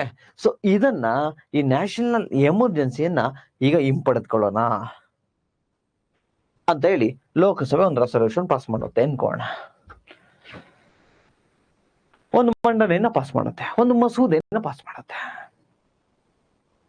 ಆಗ ಲೋಕಸಭೆಯ ಮಾತನ್ನ ರಾಷ್ಟ್ರಪತಿಯವರು ಕೇಳ್ತಾರೆ, ಹಿಂಪಡೆದುಕೊಳ್ತಾರೆ ನ್ಯಾಷನಲ್ ಎಮರ್ಜೆನ್ಸಿಯನ್ನ. ಸರ್, ಈ ಲೋಕಸಭೆ ಒಂದು ರೆಸೊಲ್ಯೂಷನ್ ಅನ್ನ, ಒಂದು ಮಂಡನೆಯನ್ನ, ಒಂದು ಮಸೂದೆಯನ್ನ ಪಾಸ್ ಮಾಡ್ಬೇಕು ಅಂತ ಹೇಳಿದ್ರಲ್ವಾ ಸರ್, ಇದಕ್ಕೂ ಸ್ಪೆಷಲ್ ಮೆಜಾರಿಟಿ ಬೇಕಾ ಸರ್, ಅಥವಾ ಸಿಂಪಲ್ ಮೆಜಾರಿಟಿಲೇ ಪಾಸ್ ಮಾಡಿದ್ರೆ ಸಾಕಾ ಸರ್? ನೋಡಿ, ಯಾವತ್ತೂ ಕೂಡ ಏನಾದ್ರೂ ಒಂದು ತರ್ಲಿಕ್ಕೆ ಕಷ್ಟಪಡ್ಬೇಕು, ಅದನ್ನ ಕಿತ್ಕೊಳ್ಳಿಕ್ಕೆ ಏನ್ ಕಷ್ಟಪಡೋದ ಅವಶ್ಯಕತೆ ಇಲ್ಲ. ಈಗ ರಾಷ್ಟ್ರೀಯ ತುರ್ತು ಪರಿಸ್ಥಿತಿ ತರಲಿಕ್ಕೆ ಸ್ಪೆಷಲ್ ಮೆಜಾರಿಟಿ ಬೇಕು, ವಿಶೇಷ ಬಹುಮತ.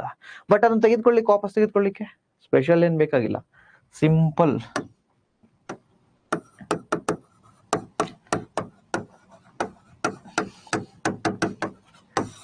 ಮೆಜಾರಿಟಿ, ಸರಳ ಬಹುಮತ ಬೇಕು. ಸೊ ಈ ಪ್ರಾವಿಷನ್ ಅನ್ನ ಲೋಕಸಭೆ ಇದನ್ನ ಪಾಸ್ ಮಾಡಬಹುದು, ರೆಸೊಲ್ಯೂಷನ್ ಅನ್ನ ಪಾಸ್ ಮಾಡಿ ನ್ಯಾಷನಲ್ ಎಮರ್ಜೆನ್ಸಿಯನ್ನ ಹಿಂಪಡೆದುಕೊಳ್ಬಹುದು, ರಾಷ್ಟ್ರೀಯ ತುರ್ತು ಪರಿಸ್ಥಿತಿಯನ್ನ ಹಿಂಪಡೆದುಕೊಳ್ಬಹುದು ಅಂತಕ್ಕಂತಹ ಈ ಒಂದು ಪ್ರಾವಿಷನ್ ಅನ್ನ ಕೊಟ್ಟಿದ್ದು ಯಾವುದು ಅಂದ್ರೆ 44th ಕಾನ್ಸ್ಟಿಟ್ಯೂಷನ್ ಅಮೆಂಡ್ಮೆಂಟ್ ಆಕ್ಟ್ 1978, 44ನೇ ಸಂವಿಧಾನ ತಿದ್ದುಪಡಿ 1978. ಲಾಂಗ್ ಸ್ಟೋರಿ ಶಾರ್ಟ್, ನ್ಯಾಷನಲ್ ಎಮರ್ಜೆನ್ಸಿನ 3 ವಿಧಾನದಲ್ಲಿ ರಿವೋಕೇಶನ್ ಅಂದ್ರೆ ಹಿಂಪಡೆದುಕೊಳ್ಬಹುದು. ಒಂದು, ಭಾರತದ ರಾಷ್ಟ್ರಪತಿರು ಅಟ್ ಎನಿ ಟೈಮ್ ಯಾವ ಬೇಕಾದ್ರೂ ಹಿಂಪಡೆದುಕೊಳ್ಬಹುದು, ಅದಕ್ಕೆ ಪಾರ್ಲಿಮೆಂಟರಿ ಅಪ್ರೂವಲ್ ಬೇಕಾಗಿಲ್ಲ. But second one, 44th constitution amendment act ಮೂಲಕ Lok Sabha passes resolution for revocation of the national emergency. ಲೋಕಸಭೆಯು ಯಾವುದಾದ್ರೂ ಒಂದು ನಿರ್ಣಯವನ್ನ ಅಥವಾ ಮಸೂದೆಯನ್ನ ಪಾಸ್ ಮಾಡತ್ತೆ, ಅಂಗೀಕಾರಗೊಳಿಸುತ್ತೆ. ಬಟ್ ಅದು ಸಿಂಪಲ್ ಮೆಜಾರಿಟಿಯಲ್ಲಿ ಇರಬೇಕು, ಸರಳ ಬಹುಮತದಿಂದ. ಆಗ ನ್ಯಾಷನಲ್ ಎಮರ್ಜೆನ್ಸಿನ ಹಿಂಪಡೆದುಕೊಳ್ತೀವಿ. ಇಲ್ಲಿ ತಾವು ವಿಶೇಷವಾಗಿ ಗಮನಿಸಬೇಕಾಗಿರ್ತಕ್ಕಂಥದ್ದು, ತಮಗನ್ನ ಕನ್ಫ್ಯೂಷನ್ ಅನ್ನ ಮಾಡ್ಲಿಕ್ಕೆ parliament both Lok Sabha and Rajya Sabha passes resolution for revocation of the national emergency ಅಂತ ಕೊಡ್ತಾರೆ. ನೋ, ಇಲ್ಲಿ ರಾಜ್ಯಸಭಾ ಏನ್ ಪಾಸ್ ಮಾಡ್ಬೇಕು ಅಂತ ಏನಿಲ್ರಿ, ಲೋಕಸಭಾ ಅಲೋನ್, ಲೋಕಸಭೆ ಒಂದೇ ಸಾಕು, ರಾಜ್ಯಸಭಾ ಪಾಸ್ ಮಾಡ್ಬೇಕು ಅಂತ ಇಲ್ಲ. ಈ ಪಾಯಿಂಟ್ ತಮಗೆ ನೆನಪಲ್ಲಿ ಇರ್ಬೇಕು. ನೆಕ್ಸ್ಟ್,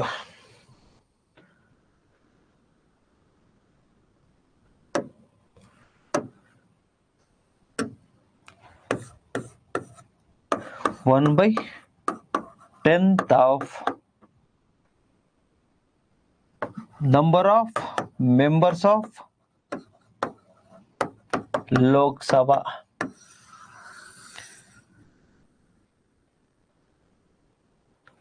ನೋಡಿ, ನಮ್ಮ ಲೋಕಸಭೆಯಲ್ಲಿ ಇರ್ತಕ್ಕಂತಹ ಒಟ್ಟು ಸದಸ್ಯರ ಸಂಖ್ಯೆಯಲ್ಲಿ ಏನು 1/10 ಸದಸ್ಯರು ಇರ್ತಾರಲ್ವಾ, ಇವರು ಒಂದು ರಿಟರ್ನ್ ನೋಟಿಸ್ ಅನ್ನ ಕೊಡ್ತಾ ಹೋಗ್ತಾರೆ. ಯಾರಿಗಪ್ಪ ರಿಟರ್ನ್ ನೋಟಿಸ್ ಅನ್ನ ಕೊಡ್ತಾ ಹೋಗ್ತಾರೆ ಅಂದ್ರೆ, ಲೋಕಸಭೆ ಇನ್ಯಾರಿಗೆ ಕೊಡ್ತಾರ್ರಿ, ಲೋಕಸಭೆ ಸ್ಪೀಕರ್ಗೆ ಕೊಡಬೇಕು.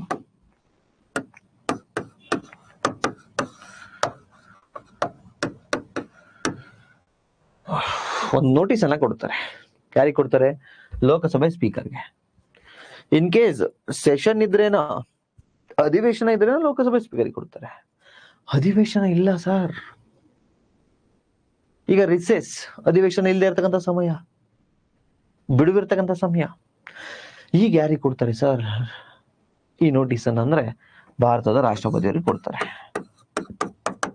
ಏನಂತ ಕೊಡ್ತಾರೆ? My dear speaker, my dear ರಾಷ್ಟ್ರಪತಿಯವರೇ, ದಯವಿಟ್ಟು ಒಂದು ನ್ಯಾಷನಲ್ ಎಮರ್ಜೆನ್ಸಿ ಏನಿದೆಯಲ್ಲ ಇದನ್ನ ರಿವೋಕ್ ಮಾಡಬೇಕು, ಹಿಂಪಡೆದುಕೊಳ್ಬೇಕು. ಅದಕ್ಕೆ ಒಂದು ಸ್ಪೆಷಲ್ ಸಿಟ್ಟಿಂಗ್, ಒಂದು ವಿಶೇಷವಾಗಿರ್ತಕ್ಕಂಥ ಅಧಿವೇಶನವನ್ನ ಕರೀರಿ ಅಂತ ನೋಟಿಸ್ ಅನ್ನ ಕೊಡ್ತಾರೆ. ಆಗ ನೋಟಿಸ್ ಕೊಟ್ಟ 14 ದಿನದ ಒಳಗಡೆ, ವಿತಿನ್ 14 ಡೇಸ್, ವಿತಿನ್ 14 ಡೇಸ್, 14 ದಿನದೊಳಗಡೆ ಒಂದು ವಿಶೇಷ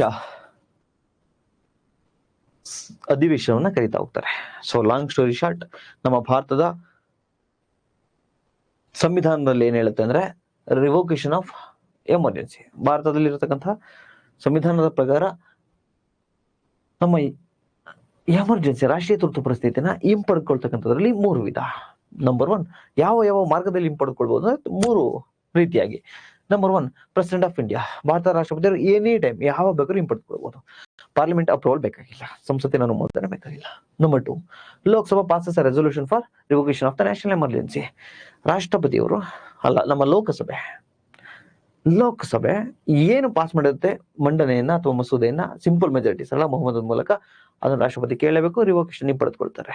next third one 1/10 of the total number of members of the Lok Sabha, ಅಂದ್ರೆ ಸುಮಾರು 1/10 ಲೋಕಸಭೆ ಸದಸ್ಯರು ಒಂದು ನೋಟಿಸ್ ಅನ್ನ ಕೊಟ್ಟಾಗ ಏನಕ್ಕೆ ನೋಟಿಸ್ ಕೊಡ್ತಾರೆ?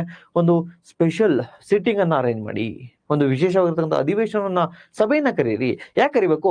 ನ್ಯಾಷನಲ್ ಎಮರ್ಜೆನ್ಸಿ ರಿವೋಕೇಶನ್ ಮಾಡಬೇಕು ಅಂತ ಸ್ಪೀಕರಿಗೆ ಕೊಟ್ರೆ, ಅಧಿವೇಶನದಲ್ಲಿ ಇದ್ರೆ ಸ್ಪೀಕರಿಗೆ ಕೊಡ್ತಾರೆ, ಇಲ್ಲೋ ರಾಷ್ಟ್ರಪತಿ ಅವ್ರಿಗೆ ಕೊಡ್ತಾರೆ. ಆಗ ವಿತಿನ್ 14 days ಇವರು ವಿಶೇಷವಾಗಿರ್ತಕ್ಕಂಥ ಅಧಿವೇಶನವನ್ನ ಕರಿಬೇಕಾಗತ್ತೆ. ಸರ್ ಬಟ್ 1/10 ಯಾಕೆ ಸರ್? ಟೋಟಲ್ ಮೆಂಬರ್ಶಿಪ್ ಅಲ್ಲಿ 1/10 10ನೇ 1 ಅಂದ್ರೆ 100 ಜನ ಇದ್ರೆ 10 ಜನ. 1/10 ಅಂದ್ರೆ ಎಷ್ಟು ಹೇಳಿ? 100 ಜನ ಇದ್ದಾರೆ, 10 ಜನ. ಈ 10% 1/10 ಯಾಕೆ ಸರ್? ಒಂದು 50% ಹೇಳ್ಬೋದಿತ್ತಲ್ವಾ? 1/10 ಯಾಕೆ ಅಂತ ಕೇಳಿದ್ರೆ, ಕೋರಂ ನಿಮಗೆ ಆಲ್ರೆಡಿ ಹೇಳ್ಕೊಟ್ಟಿದ್ದೀನಿ. ಕೋರಂ ಅಂದ್ರೆ ಮಿನಿಮಮ್ ಒಂದಿಷ್ಟು ಸದಸ್ಯರು ಇರ್ಲೇಬೇಕು ಯಾವುದೇ ಒಂದು ಮೀಟಿಂಗ್ ಅನ್ನ ಮಾಡ್ಲಿಕ್ಕೆ.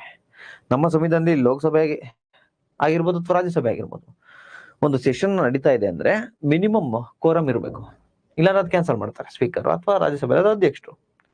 ಸೊ ನಮಗೆ ಕೋರಂ ಎಷ್ಟಿದೆ ಈಗ ಅಂದ್ರೆ 1/10. ಫಾರ್ ಎಕ್ಸಾಂಪಲ್ ಕ್ಲಾಸಿಗೆ ಇಷ್ಟು ಜನ ಬಂದಿದ್ರೆ ನಾವು ಮಾಡ್ತೀವಿ, ಇಲ್ಲಾಂದ್ರೆ ಮಾಡಲ್ಲ. ಆ ಮಿನಿಮಮ್ ನಂಬರ್ ಏನಿರುತ್ತೆ ಅದೇ 1/10. ಸೊ ಅಷ್ಟು ಜನ ಇಲ್ಲಾಂದ್ರೆ ಅಧಿವೇಶನ ನಡೆಯಲ್ಲ. ಅದಕ್ಕೆ ಮಿನಿಮಮ್ ಅಷ್ಟು ಜನ ನೋಟಿಸ್ಗೆ ಸೈನ್ ಹಾಕ್ಬೇಕಾಗುತ್ತೆ. ಸೊ ಇಷ್ಟು revocation of the national emergency. ಏನಾದ್ರು ಡೌಟ್ ಇದೆ ಕೇಳಬಹುದು.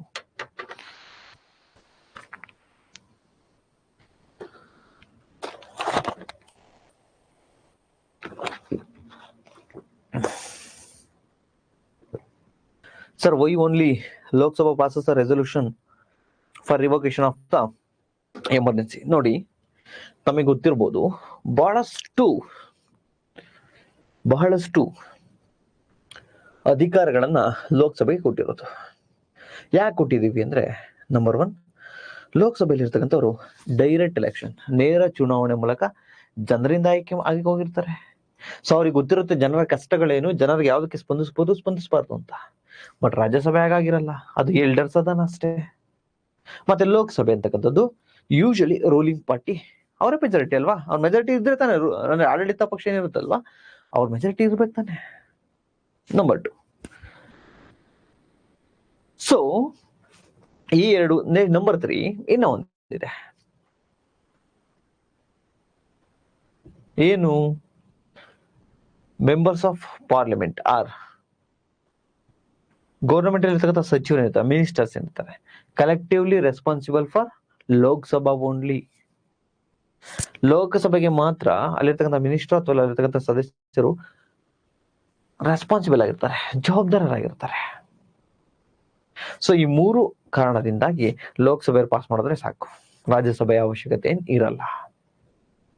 ಮತ್ತೆ ಅವ್ರಿಗೂ ಕೊಟ್ರೆ ಪ್ರೊಸೀಜರ್ ಲಾಂಗ್ ಆಗುತ್ತೆ, ಪ್ರಕ್ರಿಯೆ ಅಂತಕ್ಕಂಥ ಸುಮ್ಮನೆ ಡಿಲೇ ಆಗುತ್ತೆ ಅಲ್ವಾ? ಅದಕ್ಕೆ ಈ ಮನಿ ಬಿಲ್ ಆಗಿರ್ಬೋದು, ಲೋಕಸಭೆಗೆ ಜಾಸ್ತಿ ಪವರ್ ಇರತಕ್ಕಂಥದ್ದು, ರಾಜ್ಯಸಭೆ ಮನಿ ಬಿಲ್ ಅಲ್ಲಿ ಏನು ಮಾಡಕ್ಕಾಗಲ್ಲ. ಸೊ ಅದಕ್ಕೋಸ್ಕರ ಅದಕ್ಕೆ ಹೆಚ್ಚಿನ ಮಹತ್ವವನ್ನ ಕೊಟ್ಟಿದ್ದಾರೆ. ಬೇರೆ ಏನಾದ್ರು ಡೌಟ್ ಇದೆಯಾ?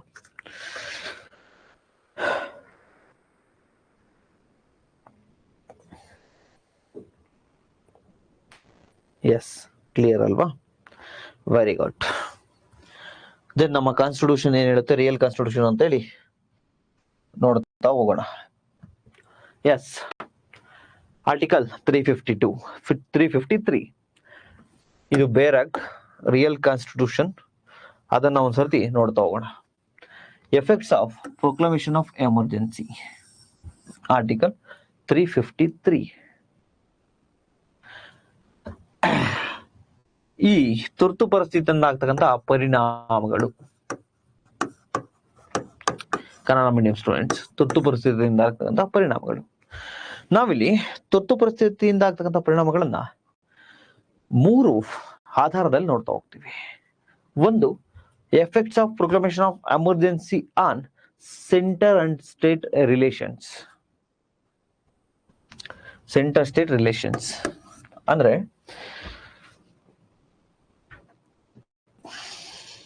ತುರ್ತು ಪರಿಸ್ಥಿತಿಯ ಪರಿಣಾಮಗಳು ಯಾರ ಮೇಲೆ? ಕೇಂದ್ರ ಸರ್ಕಾರ ಮತ್ತೆ ರಾಜ್ಯ ಸರ್ಕಾರದ ನಡುವೆ ಇರತಕ್ಕಂಥ ಸಂಬಂಧಗಳ ಮೇಲೆ ಯಾವ ರೀತಿ ಪರಿಣಾಮವನ್ನು ಬೀರುತ್ತೆ.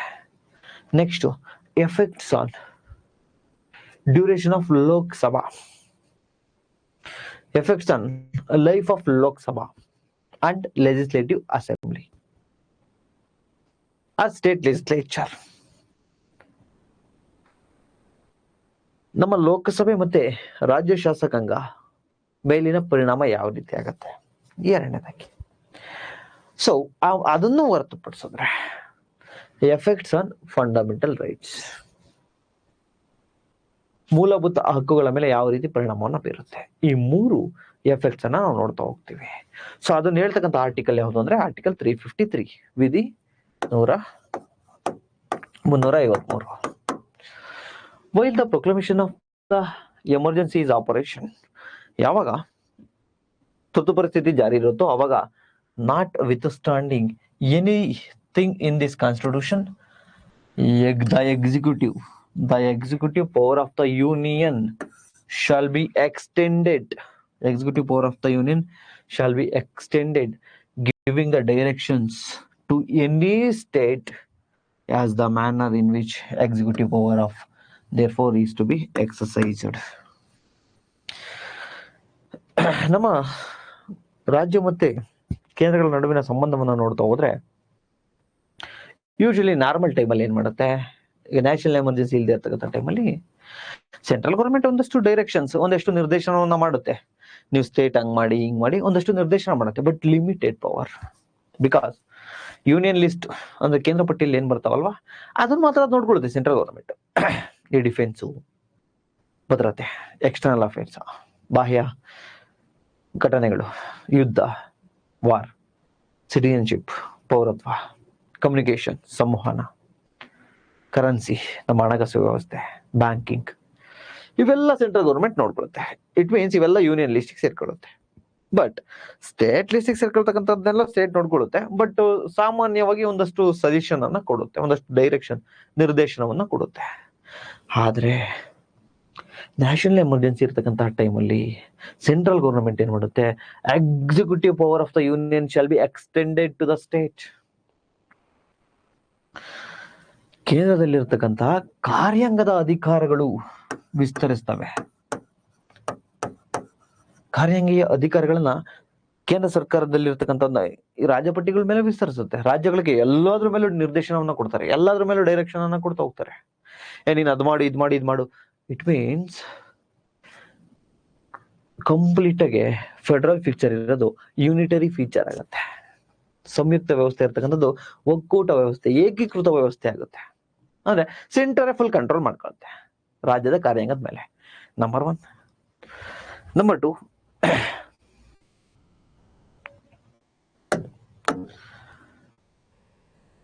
ಲೆಜಿಸ್ಲೇಚರ್. ಎಕ್ಸಿಕ್ಯೂಟಿವ್ ಏನಾಯ್ತು, ಲೆಜಿಸ್ಲೇಚರ್ ಅಂದ್ರೆ ಶಾಸಕಾಂಗ ಏನಾಗುತ್ತೆ ಸರ್, ಶಾಸನಗಳನ್ನ ಮಾಡ್ತಕ್ಕಂಥದ್ದು. ತಮಗೆ ಗೊತ್ತಿದೆ, ಕೇಂದ್ರ ಪಟ್ಟಿಗಳು ಏನಿದಾವಲ್ಲ, ಯೂನಿಯನ್ ಲಿಸ್ಟ್ ಮೇಲೆ ಶಾಸನ ಮಾಡ್ತಕ್ಕಂಥದ್ದು ಕೇಂದ್ರ ಸರ್ಕಾರ. ಈ ಸ್ಟೇಟ್ ಲಿಸ್ಟ್ ಏನಿರುತ್ತೆ, ರಾಜ್ಯ ಪಟ್ಟಿ, ಇದರ ಮೇಲೆ ಶಾಸನವನ್ನ ಮಾಡ್ತಕ್ಕಂಥದ್ದು ರಾಜ್ಯ ಸರ್ಕಾರ. ಇದು ತಮಗೆ ಗೊತ್ತಾಗಿದೆ. ಬಟ್ ನ್ಯಾಷನಲ್ ಎಮರ್ಜೆನ್ಸಿ ಟೈಮಲ್ಲಿ ಪಾರ್ಲಿಮೆಂಟ್, ಸಂಸತ್ತಿನೇ ರಾಜ್ಯ ಪಟ್ಟಿ ಮೇಲೆ ಅಂದ್ರೆ ಸ್ಟೇಟ್ ಲಿಸ್ಟ್ ಮೇಲೂ ಕೂಡ ಅಧಿಕಾರವನ್ನ ಚಲಾಯಿಸುತ್ತೆ. ಸೊ ಅದನ್ನ ಹೇಳ್ತಕ್ಕಂಥದ್ದು ನೋಡಿ, the power of the parliament to make laws with respect to the any matter shall included power to make laws conferring the powers and imposing duties, authorizes the conferring the powers and the imposition of duties upon the union officers and authorities of the union respect to the matter, notwithstanding that is one which is not enumerated in the union list. ಅಂದ್ರೆ ಕೇವಲ ಸಂಸತ್ತು, ಕೇವಲ union list, ಕೇಂದ್ರ ಪಟ್ಟಿಯಲ್ಲಿ ಇರ್ತಕ್ಕಂಥ ವಿಷಯಗಳು ಮಾತ್ರ ಲಾನ ಮಾಡಲ್ಲ, ಕಾನೂನುಗಳನ್ನ ಮಾಡಲ್ಲ. ರಾಜ್ಯ ಪಟ್ಟಿಗಳಲ್ಲಿ ಇರ್ತಕ್ಕಂಥದ್ರ ಮೇಲೆ ಕಾನೂನನ್ನ ಮಾಡಬಹುದು. ಯಾವ ಟೈಮಲ್ಲಿ? ನ್ಯಾಷನಲ್ ಎಮರ್ಜೆನ್ಸಿ, ತುರ್ತು ಪರಿಸ್ಥಿತಿಗಳು, ರಾಷ್ಟ್ರೀಯ ತುರ್ತು ಪರಿಸ್ಥಿತಿ ಇರತಕ್ಕಂಥ ಸಂದರ್ಭದಲ್ಲಿ. ಲಾಂಗ್ ಸ್ಟೋರಿ ಶಾರ್ಟ್, ಕೇಂದ್ರದ ಕಾರ್ಯಾಂಗ ವ್ಯವಸ್ಥೆ ಏನಿರುತ್ತಲ್ಲ ಅದು ವಿಸ್ತರಿಸುತ್ತೆ.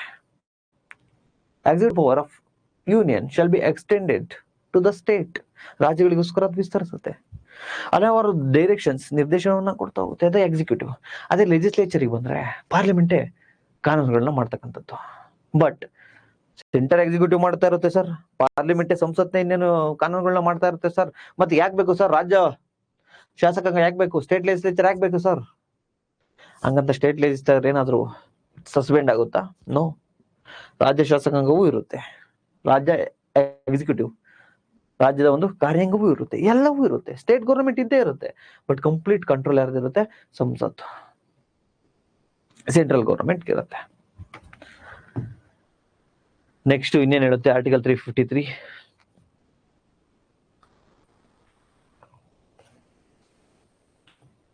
provided that where the proclamation of emergency is in operations only in any part of the territory of India, executive power of the union to give the directions under the class, power of the parliament make the laws under the class. Yes, ಇದನ್ನ ನೋಡಿದ್ವಿ. Shall also extended any state other than the state in which, oh yes, this is very very important, careful ಆಗಿ ಕೇಳಿಸ್ಕೊಳ್ಳಿ. Shall also extended to any state other than the state in which or in any part of the proclamation of emergency is in operations, if so far as the security of India or any part of the territory therefore is threatened by the activities in relations to the part of the territory in India in which proclamation of emergency is in operations. ಏನ್ sir ಅರ್ಥ ಆಗ್ತಿಲ್ಲ, ಏನೇನೋ ಬರ್ದಿದಾರಲ್ವಾ, ಬೇರೆ ಆಗ್ತಂಗೆ ತಲೆಗೆಡ್ಸ್ಕೊಬಿಡಿ, ನಾನಿದ್ದೀನಿ. So ಇಲ್ಲಿ ಏನ್ ಹೇಳ್ತಿರ್ತಕ್ಕಂಥದ್ದು ಅಂದ್ರೆ, for example ನಿಮಗೆ ಗೊತ್ತಾಗಿದೆ ನ್ಯಾಷನಲ್ ಎಮರ್ಜೆನ್ಸಿನ ಹೋಲ್ ಇಂಡಿಯಾ, ಕಂಪ್ಲೀಟ್ ಇಂಡಿಯಾಗೂ ಕೂಡ ಘೋಷಣೆ ಮಾಡ್ಬೋದು, ಅಥವಾ ಯಾವ್ದಾದ್ರು ಒಂದು ಪಾರ್ಟ್ ಆಫ್ ದ ಟೆರಿಟರಿ. ಈಗ ಇಂಡಿಯಾ ಇದೆಯಪ್ಪ, ನ್ಯಾಷನಲ್ ಎಮರ್ಜೆನ್ಸಿ ಘೋಷಣೆ ಆಗಿದೆಯಪ್ಪ. ಎಲ್ಲಿ ಘೋಷಣೆ ಆಗಿದೆ? ಮಹಾರಾಷ್ಟ್ರದಲ್ಲಿ ನ್ಯಾಷನಲ್ ಎಮರ್ಜೆನ್ಸಿ ಘೋಷಣೆ ಆಗಿದೆ ಅನ್ಕೋಣ. ಇಡೀ ಇಂಡಿಯಾಗೆ ಮಾಡ್ಬೋದು, ಇಲ್ಲ ಯಾವ್ದಾದ್ರು ಯಾವ ಪಾರ್ಟಿಗೇನು ತೊಂದರೆ ಆಗಿರುತ್ತಲ್ಲ ಅಲ್ಲಿಗೆ ಮಾತ್ರ ಮಾಡ್ಬೋದು. ಈಗ ಇಡೀ ಇಂಡಿಯಾಗ ಮಾಡಿಲ್ಲ. ಈಗ ರಾಷ್ಟ್ರಪತಿ ಅವರು ಎಮರ್ಜೆನ್ಸಿನ ಪ್ರೊಕ್ಲಮೇಷನ್ ಮಾಡಿಲ್ಲ, ಕೇವಲ ದಟ್ ಸ್ಪೆಸಿಫಿಕ್ ಪಾರ್ಟ್, ಒಂದು ಸರ್ಟೈನ್ ಪಾರ್ಟಿ ಮಾತ್ರ ಮಾಡಿದ್ದಾರೆ ಅನ್ಕೋಣ. ಅದೇ ಯಾವ್ದಾದ್ರು ಒಂದು ಸರ್ಟೈನ್ ಸ್ಪೆಸಿಫಿಕ್ ಅಂದ್ರೆ ಒಂದು ನಿರ್ದಿಷ್ಟವಾಗಿರ್ತಕ್ಕಂಥ ಸ್ಥಳಕ್ಕೆ ಘೋಷಣೆ ಮಾಡ್ಬೋದು ಅಂತ ಹೇಳಿ 42nd ಕಾನ್ಸ್ಟಿಟ್ಯೂಷನಲ್ ಅಮೆಂಡ್ಮೆಂಟ್ 1976, 42ನೇ ಸಂವಿಧಾನ ತಿದ್ದುಪಡಿ 1976 ತಂದಿದ್ದು ಇಂದಿರಾ ಗಾಂಧಿ ಅವರು. ಈಗ ಮಹಾರಾಷ್ಟ್ರಕ್ಕೆ ಮಾತ್ರ ಮಾಡಿದ್ದಾರೆ ನ್ಯಾಷನಲ್ ಎಮರ್ಜೆನ್ಸಿ. ಈಗ ತಮಗೆ ಗೊತ್ತಾಯ್ತು, ಮಹಾರಾಷ್ಟ್ರದಲ್ಲಿ ಇರತಕ್ಕಂಥ ಎಕ್ಸಿಕ್ಯೂಟಿವ್ ಪವರ್ ಏನಿರುತ್ತೆ, ಲೆಜಿಸ್ಲೇಚರ್ ಪವರ್ ಏನಿರುತ್ತೆ, ಸೆಂಟ್ರಲ್ ಗೌರ್ಮೆಂಟ್ ಕಂಟ್ರೋಲ್ ಇರುತ್ತೆ. ಅಲ್ಲಿರ್ತಕ್ಕಂಥ ಕಾರ್ಯಾಂಗದ ಅಧಿಕಾರಿಗಳು ಮತ್ತೆ ಶಾಸಕಾಂಗದ ಅಧಿಕಾರಿಗಳು ಎರಡು ಕೂಡ ಯಾರ ಕಂಟ್ರೋಲ್ ಇರುತ್ತೆ? ಸಂಸತ್ತು, parliament control, central government control ಅಲ್ಲಿ ಇರುತ್ತೆ. ಎಲ್ಲಿ? ಮಹಾರಾಷ್ಟ್ರದಲ್ಲಿ. ಆದರೆ ಈ ಪ್ರಾವಿಷನ್ಸ್ ಅನ್ನ ಈ ಲೆಜಿಸ್ಲೇಚರ್ ಆಗಿರ್ಬೋದು ಅಥವಾ ಎಕ್ಸಿಕ್ಯೂಟಿವ್ ಪ್ರಾವಿಷನ್ಸ್ ಎಕ್ಸ್ಟೆಂಡ್ ಮಾಡ್ತಾರಲ್ಲ, ಸೆಂಟ್ರಲ್ ಗೌರ್ಮೆಂಟ್ ವಿಸ್ತರಿಸ್ತಾರಲ್ವಾ, ಈ ಕಂಟ್ರೋಲ್ ಅನ್ನ ಕೇವಲ ಮಹಾರಾಷ್ಟ್ರದಲ್ಲಿ ಮಾತ್ರ ಇಟ್ಕೊಳ್ಳುತ್ತಾ? ಅವಾಗ ನೋ, ಅದ್ರ ಪಕ್ಕ ಇರೋ ಗುಜರಾತ್ ಅಲ್ಲೂ ಇಟ್ಕೋಬಹುದು, ಅದ್ರ ಪಕ್ಕ ಇರ್ತಕ್ಕಂಥ ನಮ್ಮ ಕರ್ನಾಟಕಕ್ಕೂ ಅದನ್ನು ವಿಸ್ತರಿಸಬಹುದು, ಅದ್ರ ಪಕ್ಕ ಇರ್ತಕ್ಕಂಥ ಮಧ್ಯಪ್ರದೇಶಕ್ಕೂ ವಿಸ್ತರಿಸಬಹುದು. ಇದನ್ನ ಹೇಳ್ತಕ್ಕಂಥದ್ದು ಈ ಕ್ಲಾಸ್.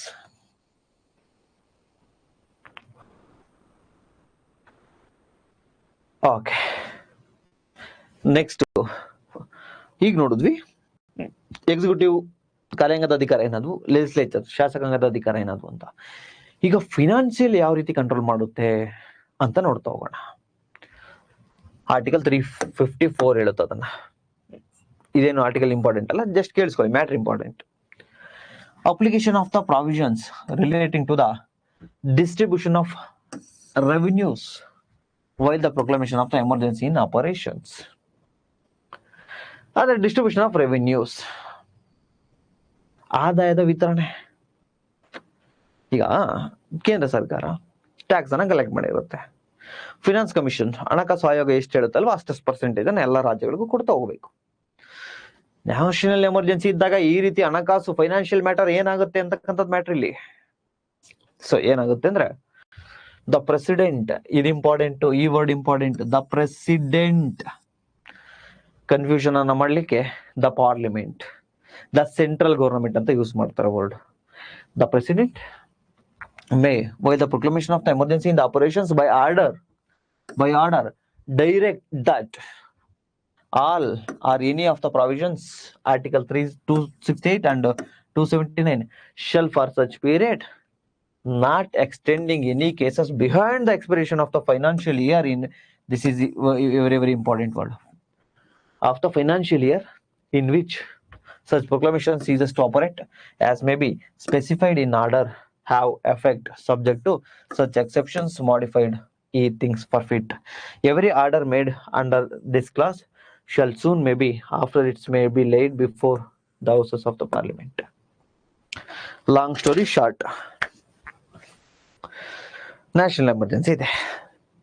ನಮ್ಮ ರಿಯಲ್ ಕಾನ್ಸ್ಟಿಟ್ಯೂಷನ್ ಏನ್ ಹೇಳ್ತಾ ಇದೆ ಅಂದ್ರೆ ರಾಷ್ಟ್ರೀಯ ತುರ್ತು ಪರಿಸ್ಥಿತಿ ಇರತಕ್ಕಂಥ ಸಂದರ್ಭದಲ್ಲಿ ಫೈನಾನ್ಷಿಯಲ್ ಮ್ಯಾಟರ್ ಏನಾಗುತ್ತೆ ಸಾರ್, ಯೂಶಲಿ ನಾರ್ಮಲ್ ಟೈಮಲ್ಲಿ ಏನಾಗುತ್ತೆ, ಸೆಂಟ್ರಲ್ ಗೌರ್ಮೆಂಟ್ ಒಂದಷ್ಟು ಟ್ಯಾಕ್ಸ್ ಅನ್ನ ಕಲೆಕ್ಟ್ ಮಾಡಿರುತ್ತೆ, ಫೈನಾನ್ಸ್ ಕಮಿಷನ್ ಬಂದು ಕರ್ನಾಟಕಕ್ಕೆ ಇಷ್ಟು ಪರ್ಸೆಂಟ್ ಕೊಡಪ್ಪ, ಅದರಲ್ಲಿ ನಮ್ಮಲ್ಲಿ ಹೇಳ್ತಿದ್ರಲ್ಲ ಸೌತಿಗೆ ಜಾಸ್ತಿ ಕೊಡ್ತಾನೆ ಇಲ್ಲ ಅಂತ, ತಮಿಳ್ನಾಡಿಗೆ ಇಷ್ಟು ಪರ್ಸೆಂಟೇಜ್ ಕೊಡಪ್ಪ, ಉತ್ತರ ಪ್ರದೇಶಕ್ಕೆ ಒಂದಿಷ್ಟು ಪರ್ಸೆಂಟೇಜ್ ಕೊಡಿ ಅಂತ ಹೇಳ್ತಾ ಇರ್ತಾರೆ. ಎಲ್ಲಾ ಕಡೆ ಒಂದೊಂದಿಷ್ಟು ಪರ್ಸೆಂಟೇಜ್ ಕೊಡಿ ಅಂತ. ನಾರ್ಮಲ್ ಟೈಮಲ್ಲಿ ಅಷ್ಟನ್ನು ಕೊಡ್ತಾ ಇರ್ತಾರೆ. ಫೈನಾನ್ಸ್ ಕಮಿಷನ್ ಹಣಕಾಸು ಆಯೋಗ ಎಷ್ಟು ಹೇಳಿರುತ್ತೋ ಅಷ್ಟು ಕೊಡ್ತಾ ಇರ್ತಾರೆ. ಬಟ್ ನ್ಯಾಷನಲ್ ಎಮರ್ಜೆನ್ಸಿ ಬಂದಾಗ ಈ ರೀತಿ ಕಾನ್ಸ್ಟಿಟ್ಯೂಷನಲ್ ರೆವಿನ್ಯೂಸ್ ಏನ್ ಡಿಸ್ಟ್ರಿಬ್ಯೂಷನ್ ಆಗ್ತಿರ್ತಾವಲ್ವಾ, ಸಂವಿಧಾನಾತ್ಮಕ ರೆವಿನ್ಯೂಸ್ ಅಂದ್ರೆ ಟ್ಯಾಕ್ಸ್ ಆಗಿರ್ಬೋದು ಅಥವಾ ಕನ್ಸಾಲಿಡೇಟೆಡ್ ಫಂಡ್ ಆಫ್ ಇಂಡಿಯಾ ಇಂದ ದುಡ್ಡನ್ನ ಎತ್ತುತ್ತಿದ್ದಾರೆ, ಅನೇಕ ಫಂಡ್ ಗಳನ್ನ ಕೊಡ್ತಾ ಇರುತ್ತೆ. ಅದನ್ನ president may be full cut ಮಾಡ್ಬೋದು ಅಥವಾ ರೆಡ್ಯೂಸ್ ಮಾಡ್ಬೋದು. ಆ ಅಧಿಕಾರ ಇರ್ತಕ್ಕಂಥದ್ದು ಪಾರ್ಲಿಮೆಂಟ್ಗಲ್ಲ, ತಮಗೆ ಗೊತ್ತಿರಲಿ ರಾಷ್ಟ್ರಪತಿಯವರಿಗೆ. ಇದು ಇಂಪಾರ್ಟೆಂಟ್, ಈ ವರ್ಡ್ ಸ್ಟೇಟ್ಮೆಂಟ್ ವೈಸ್ ಕೇಳ್ತಾರೆ, PSI ಆಗ್ಲಿ ಅಥವಾ UPSC ಆಗ್ಲಿ ಅಥವಾ ಇಲ್ಲೇ ಆಗ್ಲಿ, ಕ್ವಶನ್ ಪೇಪರ್ ಡಿಫಿಕಲ್ಟ್ ಆದಾಗ ಸೊ ಆರಾಮಾಗಿ 2 ಮಾರ್ಕ್ಸ್ ಕಳ್ಕೊಂಡ್ಬಿಡ್ತೀರಾ. ಸೊ ರಾಷ್ಟ್ರಪತಿ ಅವ್ರ ಸಂಸತ್ತಲ್ಲ. ಆಮೇಲೆ ರಾಷ್ಟ್ರಪತಿ ಅವ್ರು ಏನ್ ಆರ್ಡರ್ ಮಾಡಿರ್ತಾರಲ್ಲ ಇದೆಲ್ಲವೂ ಕೂಡ ಸಂಸತ್ತಿನ ಮುಂದೆ ಇಡಬೇಕು ಒಂದಿನ. ಸೊ ಇದು ಫೈನಾನ್ಷಿಯಲ್ ಮ್ಯಾಟರ್ಗೆ ಸಂಬಂಧಪಟ್ಟಂತೆ. ನೆಕ್ಸ್ಟ್, ಸೊ ಇಷ್ಟು effects of proclamation of national emergency. ಏನಾದ್ರು ಡೌಟ್ ಇದೆ ಕೇಳಿ.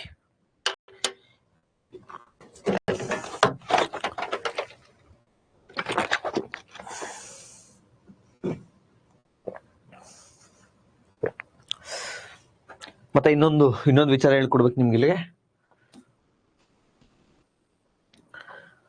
ಎಕ್ಸ್ಪೈರೇಷನ್ ಆಫ್ ಫೈನಾನ್ಷಿಯಲ್ ಇಯರ್ ಅಂತ ಕೇಳಿದ್ದಾರೆ. ಎಸ್, ಇದು ಇಂಪಾರ್ಟೆಂಟ್ ನೋಡಿ. ಏನು ಸಂಸತ್ತು ಅಧಿಕಾರಗಳನ್ನ ಅಂದ್ರೆ ಕಾನೂನುಗಳನ್ನ ಮಾಡಿರ್ತಾರಲ್ವಾ ಯಾವ್ದ್ರ ಮೇಲೆ, ರಾಜ್ಯ ಪಟ್ಟಿಗಳ ಮೇಲೆ, ಅಂದ್ರೆ ರಾಜ್ಯದ ಮೇಲೆ ಇರತಕ್ಕಂಥ ಸ್ಟೇಟ್ ಲಿಸ್ಟ್ ಅಲ್ಲಿ ಇರೋದ್ರ ಮೇಲೆ ಮಾಡಿರ್ತಾರಲ್ವೇನ್ರಿ ಈ ಕಾನೂನುಗಳನ್ನ ಯಾರು ಸಂಸತ್ತು. ಅದ್ ಯಾವಾಗ ಎಕ್ಸ್ಪೈರೇಷನ್ ಆಗುತ್ತೆ ಸರ್, ಯಾವಾಗ ಎಕ್ಸ್ಪೈರಿ ಆಗುತ್ತೆ ಸರ್, ಯಾವಾಗ ಅವಧಿ ಮುಗಿಯುತ್ತೆ ಅಂದ್ರೆ ನ್ಯಾಷನಲ್ ಎಮರ್ಜೆನ್ಸಿ ಕಂಪ್ಲೀಟ್ ಆಗಿ 6 ಮಂತ್. ನ್ಯಾಷನಲ್ ಎಮರ್ಜೆನ್ಸಿ ಇವತ್ತು ಕಂಪ್ಲೀಟ್ ಆಯ್ತು ಅನ್ಕೋಣ, ರಿವೋಕೇಶನ್ ಆಯ್ತು ಅಂದ್ರೆ ಹಿಂಪಡೆದ್ವಿ. ಇದು ಇಲ್ಲಿಂದ 6 ಮಂತ್, ಇಲ್ಲಿಂದ 6 ಮಂತ್. ಅದೇ ಎಕ್ಸಿಕ್ಯೂಟಿವ್ ಆರ್ಡರ್ ಕೊಟ್ಟಿರ್ತಾರೆ ಅನ್ಕೊಳ್ಳಿ, ಕಾರ್ಯಾಂಗದಲ್ಲಿ ಯಾವ್ದಾದ್ರು ಒಂದಷ್ಟು ಆರ್ಡರ್ ಅನ್ನ ಪಾಸ್ ಮಾಡಿರ್ತಾರೆ ರಾಷ್ಟ್ರಪತಿ ಅವರು, ಅದು ಕೂಡ 6 ಮಂತ್. ಪಾರ್ಲಿಮೆಂಟ್ ಮಾಡಿರ್ತಕ್ಕಂಥ 6 ಮಂತ್. ಬಟ್ ರೆವಿನ್ಯೂ ಮ್ಯಾಟರ್ ಏನಿರುತ್ತಲ್ವೇನ್ರಿ, ಅಂದ್ರೆ ಆದಾಯ ಕೇಂದ್ರ ಸರ್ಕಾರ ಇಷ್ಟು ಕೊಡ್ಬೇಕು ಅಂತ ಹೇಳಿ, ಅಥವಾ ಅದನ್ನ ಕಡಿಮೆ ಮಾಡೋದಿರ್ಬೋದು, ಅಥವಾ ಅದನ್ನ ಒಂದಷ್ಟು ರೆಡ್ಯೂಸ್ ಮಾಡೋದಾಗಿರ್ಬೋದು, ಇದನ್ನೆಲ್ಲ ಯಾರು ಮಾಡೋದು, ರಾಷ್ಟ್ರಪತಿ ಅವ್ರು ಮಾಡ್ತಾರೆ ಅಂತ ಹೇಳಿದ್ನಲ್ಲ ಫೈನಾನ್ಷಿಯಲ್ ಮ್ಯಾಟರ್. ಸರ್ ಇದು ಈಗ ಮಾಡಿದ್ದಾರೆ ಸರ್, ಇದು ಫುಲ್ 6 ತಿಂಗಳು ಅಂದ್ರೆ ನ್ಯಾಷನಲ್ ಎಮರ್ಜೆನ್ಸಿ ಕಂಪ್ಲೀಟ್ ಆಗಿ ನೆಕ್ಸ್ಟ್ 6 ತಿಂಗಳಾದ್ಮೇಲೆ ಎಕ್ಸ್ಪೈರ್ ಆಗುತ್ತೆ ಸರ್. ನೋ, ಎಕ್ಸ್ಪೈರ್ ಆಗಲ್ಲ. ಆ ಫಿನಾನ್ಷಿಯಲ್ ಇಯರ್ ಕಂಪ್ಲೀಟ್ ಇರುತ್ತೆ, ಆ ಹಣಕಾಸು ವರ್ಷ ಕಂಪ್ಲೀಟ್ ಇರುತ್ತೆ. ಫಾರ್ ಎಕ್ಸಾಂಪಲ್ ಏಪ್ರಿಲ್ ಅಲ್ಲಿ ನ್ಯಾಷನಲ್ ಎಮರ್ಜೆನ್ಸಿ ಘೋಷಣೆ ಆಗಿದೆ ಅನ್ಕೋಣ, ಮಾರ್ಚ್ ಮುಗ್ದೋಯ್ತು ಅನ್ಕೋಣ, ಆಮೇಲೆ ಒಂದು 6 ತಿಂಗಳು ಇರುತ್ತಾ? ನೋ, ಏಪ್ರಿಲ್ ಅಲ್ಲಿ ಆಗಿರೋದು ನೆಕ್ಸ್ಟ್ ಮಾರ್ಚ್, ಏಪ್ರಿಲ್ ಆದ್ಮೇಲೆ ನೆಕ್ಸ್ಟ್ ಮಾರ್ಚ್ 31st ಬರುತ್ತಲ್ವಾ ನಮ್ಮ ಫೈನಾನ್ಷಿಯಲ್ ಇಯರ್. ಯಾವಾಗ? ಏಪ್ರಿಲ್ 1st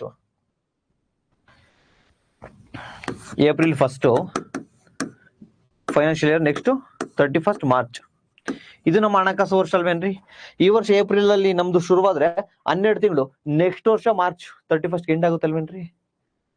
ಸೊ ಆ ಒಂದು ಫೈನಾನ್ಷಿಯಲ್ ಇಯರ್ ವರೆಗೂ ಕಂಟಿನ್ಯೂ ಆಗುತ್ತೆ. ಈಗ ಫಾರ್ ಎಕ್ಸಾಂಪಲ್ ಕೊಡ್ತೀನಿ ನೋಡ್ಕೊಳ್ಳಿ.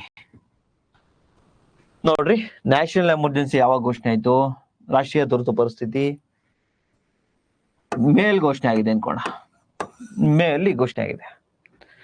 ಅದು 1 ತಿಂಗಳಿಗೆ ನಿಂತು ಹೋಗ್ಬಿಡ್ತು, ನ್ಯಾಷನಲ್ ಎಮರ್ಜೆನ್ಸಿ ಕಂಪ್ಲೀಟ್ ಆಯ್ತು. ಯಾವಾಗ? ಮೇ ಆದ್ಮೇಲೆ ಜೂನ್ ಜೂನ್ಗೆ ನ್ಯಾಷನಲ್ ಎಮರ್ಜೆನ್ಸಿ ಕಂಪ್ಲೀಟ್ ಆಯ್ತು. ಸೊ ಆಗ ಸಂಸತ್ತು ಏನೆಲ್ಲ ಲಾಗಳನ್ನ ಕಾನೂನುಗಳನ್ನ ಮಾಡಿರುತ್ತಲ್ವಾ, ಅದು ಈ ಜೂನ್ ಇಂದ 6 ತಿಂಗಳವರೆಗೂ ಇರುತ್ತೆ. ಅಂದ್ರೆ ಕಂಪ್ಲೀಟ್ ಆಗಿ ನ್ಯಾಷನಲ್ ಎಮರ್ಜೆನ್ಸಿ ಕಂಪ್ಲೀಟ್ ಆಗಿ 6 ಮಂತ್ಸ್ ಇರುತ್ತೆ. 6 ಮಂತ್ ಅಂದ್ರೆ July, August, September, October, November, December, ಅಲ್ಲಿಗೆ 6 ಮಂತ್, ಡಿಸೆಂಬರ್ ವರೆಗೂ ಇರುತ್ತೆ ಅಲ್ವೇನ್ರಿ? ಡಿಸೆಂಬರ್ ವರೆಗೂ ಇತ್ತು. ಯಾವ ನಮ್ಮ ಪಾರ್ಲಿಮೆಂಟ್ ಸಂಸತ್ತು ಮಾಡಿರ್ತಕ್ಕಂಥ ಕಾನೂನುಗಳು. ಆದ್ರೆ ರಾಷ್ಟ್ರಪತಿಯವರು ಆರ್ಡರ್ ಮಾಡಿರ್ತಾರಲ್ವಾ, ನೀವು ಟ್ಯಾಕ್ಸ್ ಇಷ್ಟು ಕೊಡ್ರಪ್ಪ, ಇಷ್ಟು ಕೊಡ್ರಯ್ಯ, ಇಷ್ಟು ಕಡಿಮೆ ಕೊಡ್ರಿ ಅಂತ ಆರ್ಡರ್ ಮಾಡಿರ್ತಾರಲ್ಲ ರಾಷ್ಟ್ರಪತಿಯವರು, ಅದೆಲ್ಲಿವರೆಗೂ ಇರುತ್ತೆ ಸರ್? ಅದು ಕೂಡ 6 ತಿಂಗಳಿಗೆ ಮುಗಿದೋಗುತ್ತೆ ಸರ್? ನೋ, ಜೂನಿಗೆ ಎಂಡ್ ಆಗಿರ್ಬೋದು, ಬಟ್ ಈ ಫೈನಾನ್ಷಿಯಲ್ ಇಯರ್ ಎಲ್ಲಿವರೆಗೂ ಇರುತ್ತೆ ಹೇಳಿ? ಏಪ್ರಿಲ್ ಅಲ್ಲಿ ಸ್ಟಾರ್ಟ್ ಆಗಿರುತ್ತೆ. April, May, June, July, August, September, October, November, December, ಜನವರಿ, ಫೆಬ್ರವರಿ, ಮಾರ್ಚ್, 12 ತಿಂಗಳು. ಅಲ್ಲಿಗೆ ನೆಕ್ಸ್ಟ್ ವರ್ಷ March 31st complete financial year ವರೆಗೂ ಇರುತ್ತೆ. ಸೊ ಇದು ಅರ್ಥ ಆಯ್ತಾ? ಅದು ಇಂಪಾರ್ಟೆಂಟ್, ನಾನು ಹೇಳ್ಕೊಟ್ಟಿದ್ದು ಇಂಪಾರ್ಟೆಂಟು. ಅರ್ಥ ಆಯ್ತಾ?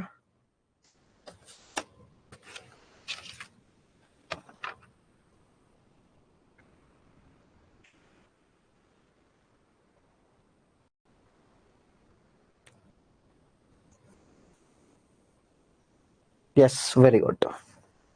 Next, very good.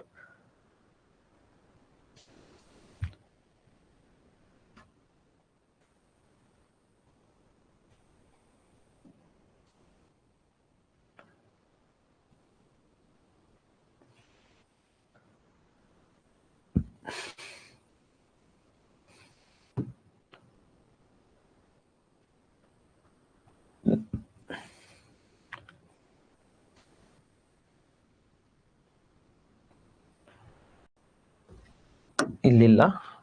Next,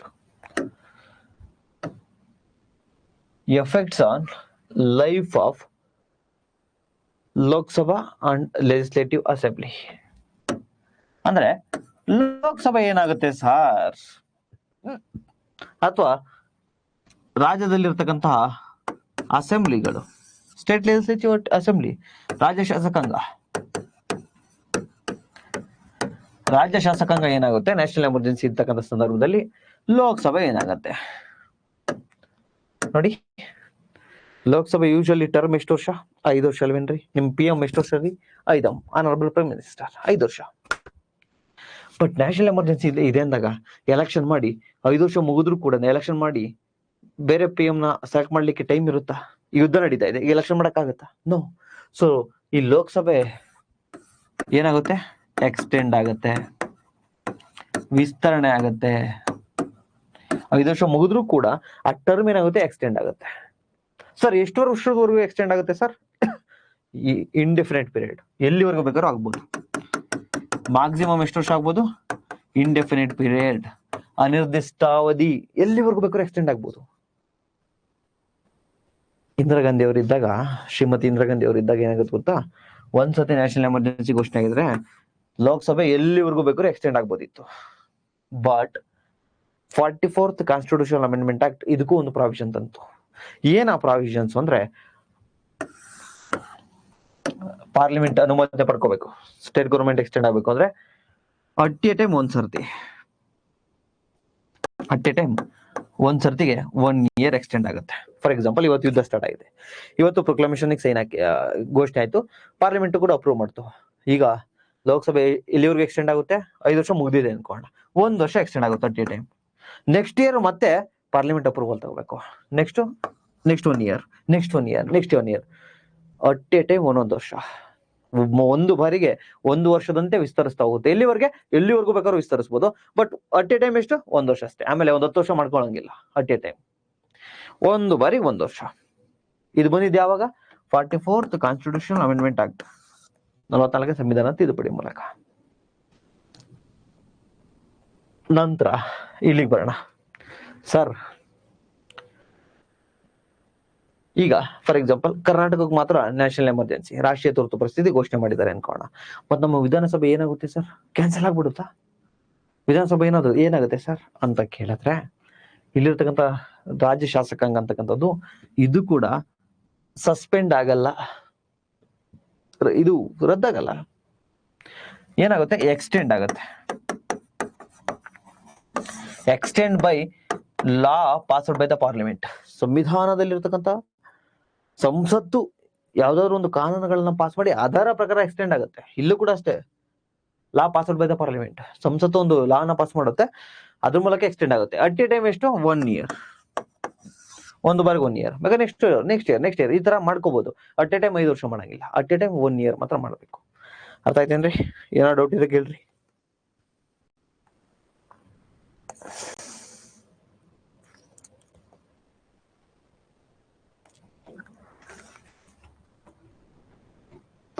very good. Next, effects on fundamental rights. Effects on fundamental rights.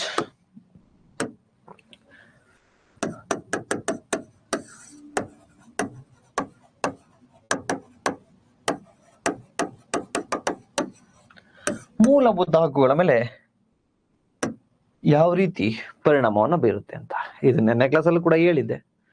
Article 358 and 359 ವಿಧಿ 358, 359 ಮೂಲಭೂತ ಹಕ್ಕುಗಳ ಮೇಲೆ ಯಾವ ರೀತಿ ಪರಿಣಾಮ ಬೀರುತ್ತೆ ಅಂತ ಹೇಳ್ಕೊಡುತ್ತೆ. ಫಾರ್ ಎಕ್ಸಾಂಪಲ್, ನೀವು ರಿಯಲ್ ಕಾನ್ಸ್ಟಿಟ್ಯೂಷನ್ ಒಮ್ಮೆ ನೋಡಿದ್ರೆ ನೋಡಿ, ಆರ್ಟಿಕಲ್ 358 ಏನ್ ಹೇಳ್ತಾ ಇದೆ ನೋಡಿ. Suspension of the provisions of article 19 during the emergencies.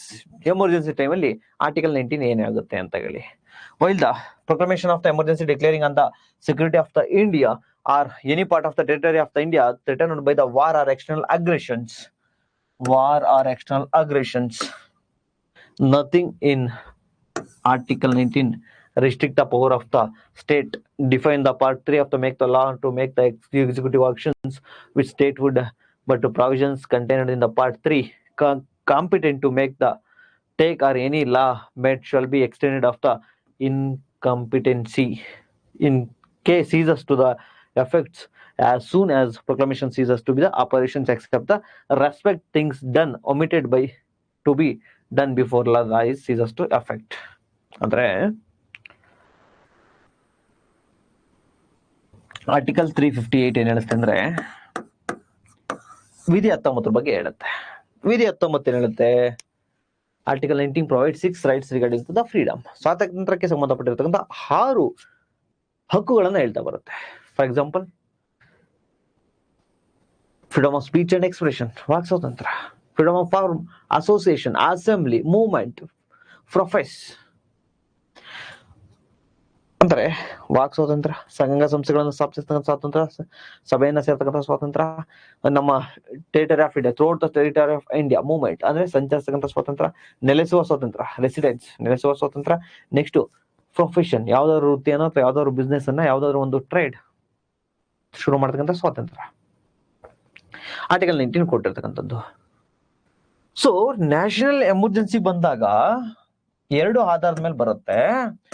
ಒಂದು ವಾರ್ ಆರ್ ಎಕ್ಸ್ಟರ್ನಲ್ ಅಗ್ರೆಷನ್, ಯುದ್ಧ ಅಥವಾ ಬಾಹ್ಯ ಆಕ್ರಮಣ ಆದಾಗ. ಈ ಪಾಕಿಸ್ತಾನ ಯುದ್ಧ ಮಾಡ್ತು ಅಥವಾ ಚೀನಾ ಯುದ್ಧ ಮಾಡ್ತು, ಈ ಟೈಮಲ್ಲಿ ಆರ್ಟಿಕಲ್ 19 ಆಟೋಮೆಟಿಕಲಿ ಸಸ್ಪೆಂಡ್ ಆಗುತ್ತೆ. ಆಟೋಮೆಟಿಕಲಿ ರದ್ದಾಗ್ಬಿಡುತ್ತೆ. ಅಂದ್ರೆ ಇದರ ಎನ್ಫೋರ್ಸ್ಮೆಂಟ್ ಸಸ್ಪೆಂಡ್ ಆಗುತ್ತೆ. ಅಂದ್ರೆ ಆರ್ಟಿಕಲ್ 19 ಕಿತ್ತಾಕಲ್ಲ, ತಿದ್ದುಪಡಿ ಮಾಡಲ್ಲ, ಅದರ ಒಂದು ಜಾರಿಗೊಳಿಸಕ್ಕಂಥದ್ದು ಸಸ್ಪೆಂಡ್ ಆಗುತ್ತೆ. ಅಂದ್ರೆ ಜಾರಿಗೊಳ್ಳಲ್ಲ, ಅಂದ್ರೆ ನಥಿಂಗ್ ಬಟ್ ಅದು ರದ್ದಾಗುತ್ತೆ ಅಂತ ಅಷ್ಟೇ. ಆಟೋಮೆಟಿಕಲಿ ಯಾವಾಗ, ಯುದ್ಧ ಇದ್ದಾಗ, ಎಕ್ಸ್ಟರ್ನಲ್ ಅಗ್ರೆಷನ್ಸ್, ಬಾಹ್ಯ ಆಕ್ರಮಣ ಇದ್ದಾಗ. ಬಟ್ ನ್ಯಾಷನಲ್ ಎಮರ್ಜೆನ್ಸಿ ಇನ್ನೊಂದು ಆಧಾರದ ಮೇಲೆ ನಾವು ಘೋಷಣೆ ಮಾಡಬಹುದು. ಯಾವುದು, ಆರ್ಮ್ಡ್ ರೆಬಿಲಿಯನ್.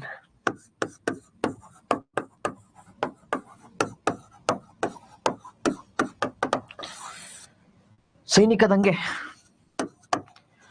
ದಂಗೆ ಆದಾಗ, ಅಂದ್ರೆ ನಮ್ಮ ಒಳಗಡೆ ನಡೆಯೋದಲ್ವೇನ್ರಿ ಇದು. ಸೊ ಇವಾಗ ಆರ್ಟಿಕಲ್ 19 ಆಟೋಮೆಟಿಕಲಿ ಸಸ್ಪೆಂಡ್ ಆಗಲ್ಲ. ಈಗ ಬೇರೆಯವ್ರು ಯುದ್ಧ ಮಾಡ್ತಾ ಇದಾರೆ ಅನ್ಕೋಣ, ಚೀನಾದವ್ರು ಯುದ್ಧ ಮಾಡ್ತಾವ್ರೆ. ನಾನು ಹೇಳಿದ್ನಲ್ವಾ, ನಾನು ಹೋಗಿ ಯೂಟ್ಯೂಬ್ ಮಾಡಿ ನೋಡಿ ಚೀನಾದವ್ರು ಯುದ್ಧ ಮಾಡ್ತಾವ್ರೆ ಇಂಥ ಪ್ರದೇಶದಲ್ಲಿ ಅಂತ ಹೇಳಿ ಯೂಟ್ಯೂಬ್ ಲೈವ್ ಅಲ್ಲಿ ತೋರಿಸಿದ್ರೆ, ಚೀನಾದವ್ರು ಬಂದು ನಮ್ಮ ಯೂಟ್ಯೂಬ್ ಲೈವ್ ಅನ್ನ ನೋಡಿ ಅಲ್ಲಿಗೆ ಹಾಕ್ಬೋದಲ್ವಾ bomb. Freedom of speech and expression, ನನಗೆ ವಾಕ್ ಸ್ವಾತಂತ್ರ್ಯ ಇದೆ ಅಂತ ಹೇಳಿ ನಂಗೆ ಮಾಡಕ್ಕಾಗುತ್ತಾ? ನೋ. ಅದಕ್ಕೆ ಆರ್ಟಿಕಲ್ 19 ಆಟೋಮೆಟಿಕಲಿ ಸಸ್ಪೆಂಡ್ ಆಗುತ್ತೆ. ಯಾವಾಗ, ಎಕ್ಸ್ಟರ್ನಲ್ ಅಗ್ರೆಷನ್ ಅದೇ ನಮ್ಮೊಳಗಡೆನೆ ಸೈನಿಕ ದಂಗೆ ಆಗ್ತಾ ಇದೆ, ನಮ್ಮ ಮೇಲೆ ಸೈನಿಕ ದಂಗೆ ಆಗ್ತಾ ಇದೆ. ಅವಾಗ ನಾನ್ ಮಾಡಿದ್ರೆ ಏನ್ ತಪ್ಪಾಗುತ್ತೆ? ನೋಡಿ, ಹಿಂಗ್ ಸೈನ್ಯ ದಂಗೆ ಇದೆ, ನಮ್ಮ ಏನ್ ತಪ್ಪಿಲ್ಲವಲ್ಲ. ಸೊ ಇಲ್ಲಿ ಆರ್ಟಿಕಲ್ 19 ಆಟೋಮೆಟಿಕಲಿ ಸಸ್ಪೆಂಡ್ ಆಗಲ್ಲ. ವಿಧಿ 19 ನಂಬರ್ 1 ಇದು ಹೇಳ್ತಕ್ಕಂಥದ್ದು ಆರ್ಟಿಕಲ್ 358. ಅದೇ ಆರ್ಟಿಕಲ್ 359 ಏನ್ ಹೇಳುತ್ತೆ ಅಂದ್ರೆ, ಅದರ್ ಫಂಡಮೆಂಟಲ್ ರೈಟ್ಸ್, ಇತರೆ ಮೂಲಭೂತ ಹಕ್ಕುಗಳು ಎಕ್ಸೆಪ್ಟ್ ಆರ್ಟಿಕಲ್ 20 and 21. ವಿಧಿ 20 ಮತ್ತು 21 ಹೊರತುಪಡಿಸಿ ಇನ್ನೆಲ್ಲಾ ಮೂಲಭೂತ ಹಕ್ಕುಗಳ ಎನ್ಫೋರ್ಸ್ಮೆಂಟ್ ಸಸ್ಪೆಂಡ್ ಆಗುತ್ತೆ. ಬಟ್ ಆಟೋಮೆಟಿಕ್ ಸಸ್ಪೆಂಡ್ ಆಗುತ್ತಾ? ನೋ, ಪ್ರೆಸಿಡೆಂಟ್ ಆರ್ಡರ್ ಕೊಡಬೇಕು, ರಾಷ್ಟ್ರಪತಿಯವರು ಆರ್ಡರ್ ಮಾಡ್ತಾರೆ. ನೋಡಿ, ಆ ವಿಧಿ 20 ಮತ್ತು 21 ಹೊರತುಪಡಿಸಿದ್ರೆ ಇನ್ನೆಲ್ಲಾ ಮೂಲಭೂತ ಹಕ್ಕುಗಳ ಜಾರಿಗೊಳಿಸ್ತಕ್ಕಂಥ ರದ್ದು ಮಾಡಿದೀವಿ ಅಂತ ಹೇಳ್ತಾರೆ. ಆಗ ಬಂದ್ಬಿಟ್ಟು ನೋಡಿ, ಈ ಟೈಮಲ್ಲಿ ಬಂದ್ಬಿಟ್ಟು ಸರ್ ನಮ್ಗೆ ಆರ್ಟಿಕಲ್ 14 ವೈಲೇಷನ್ ಆಗಿದೆ ಸರ್ ಅಂತ ಹೇಳಿ ಸುಪ್ರೀಂ ಕೋರ್ಟ್ ಹೋಗಕ್ಕಾಗಲ್ಲ. ಆರ್ಟಿಕಲ್ 15 ಆಗೈತೆ ಅಂತ supreme court ಹೋಗಕ್ಕಾಗಲ್ಲ.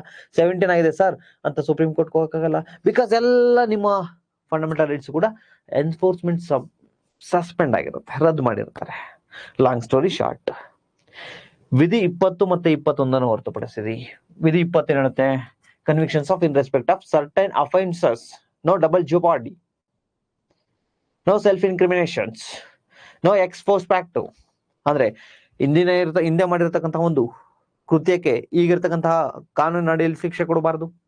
No self incrimination, ನಮ್ಮ ವಿರುದ್ಧವೇ ನಾವು ಸಾಕ್ಷಿಯನ್ನು ಹೇಳುವಂತೆ ಬಲವಂತಪಡಿಸಬಾರ್ದು. ಒಬ್ಬ ಅಪರಾಧಿ ಕೊಡ್ತಕ್ಕಂತಹ ಇವು ಕಾನೂನುಗಳು. ಇದ್ರ ಬಗ್ಗೆ ನಾವು 1 hour ಮಾತಾಡಿದೀವಿ, ಫಂಡಮೆಂಟಲ್ ರೈಟ್ಸ್ ಅಲ್ಲಿ ನೋಡಿದೀರಾ. ನೆಕ್ಸ್ಟ್ ಆರ್ಟಿಕಲ್ 21 ಏನ್ ಹೇಳುತ್ತೆ,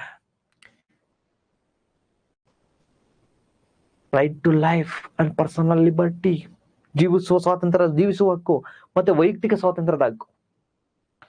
ನಾನ್ ರೈಟ್ ಟು ಲೈಫ್, ನಾನ್ ಜೀವನ ಮಾಡ್ತಕ್ಕಂಥ ನನ್ನ ಹಕ್ಕು, ನಾನು ಪರ್ಸನಲ್ ಆಗಿ ನಾನು ಡಿಗ್ನಿಟಿಯಿಂದ ಇರ್ತಕ್ಕಂಥ ನನ್ನ ಹಕ್ಕು, ಆರ್ಟಿಕಲ್ 21. ಸೊ ಇವೆರಡಕ್ಕೂ ಧಕ್ಕೆ ಆಗಂಗಿಲ್ಲ. ಇವೆರಡು ಹೊರತುಪಡಿಸಿ ಇನ್ನೆಲ್ಲ ಮೂಲಭೂತ ಹಕ್ಕುಗಳು ಕೂಡ ಸಸ್ಪೆಂಡ್ ಆಗ್ತವೆ ಯಾವಾಗ ನ್ಯಾಷನಲ್ ಎಮರ್ಜೆನ್ಸಿ ಇದ್ದಾಗ ಅಂತ ಹೇಳಿ. ಈ ರೀತಿ ಹೇಳ್ತಕ್ಕಂಥ ಆರ್ಟಿಕಲ್ ಯಾವುದು? 359, ವಿಧಿ 359.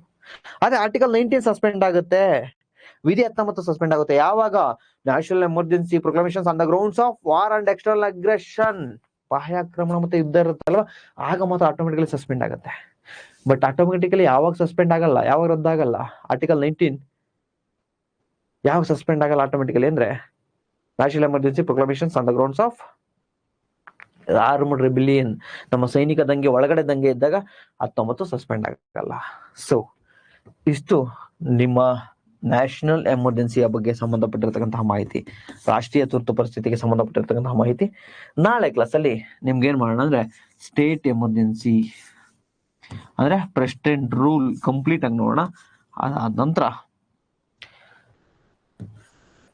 ಫಿನಾನ್ಷಿಯಲ್ ಎಮರ್ಜೆನ್ಸಿ, ಹಣಕಾಸಿನ ತುರ್ತು ಪರಿಸ್ಥಿತಿ, ಇದೆರಡು ನೋಡಿದ್ರೆ ಈ ಸಬ್ಜೆಕ್ಟ್ ಕಂಪ್ಲೀಟ್ ಆಗುತ್ತೆ. ಈ ವೀಕಲ್ಲಿ ನಿಮ್ಮ ಕಾನ್ಸ್ಟಿಟ್ಯೂಷನ್ ಕಂಪ್ಲೀಟ್ ಆಗುತ್ತೆ, don't worry. So thank you so much.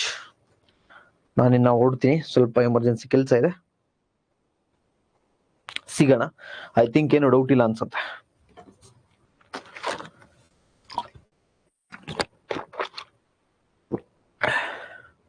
Thank you, welcome sir.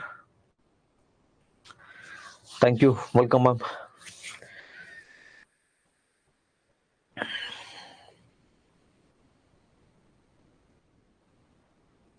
Okay, bye.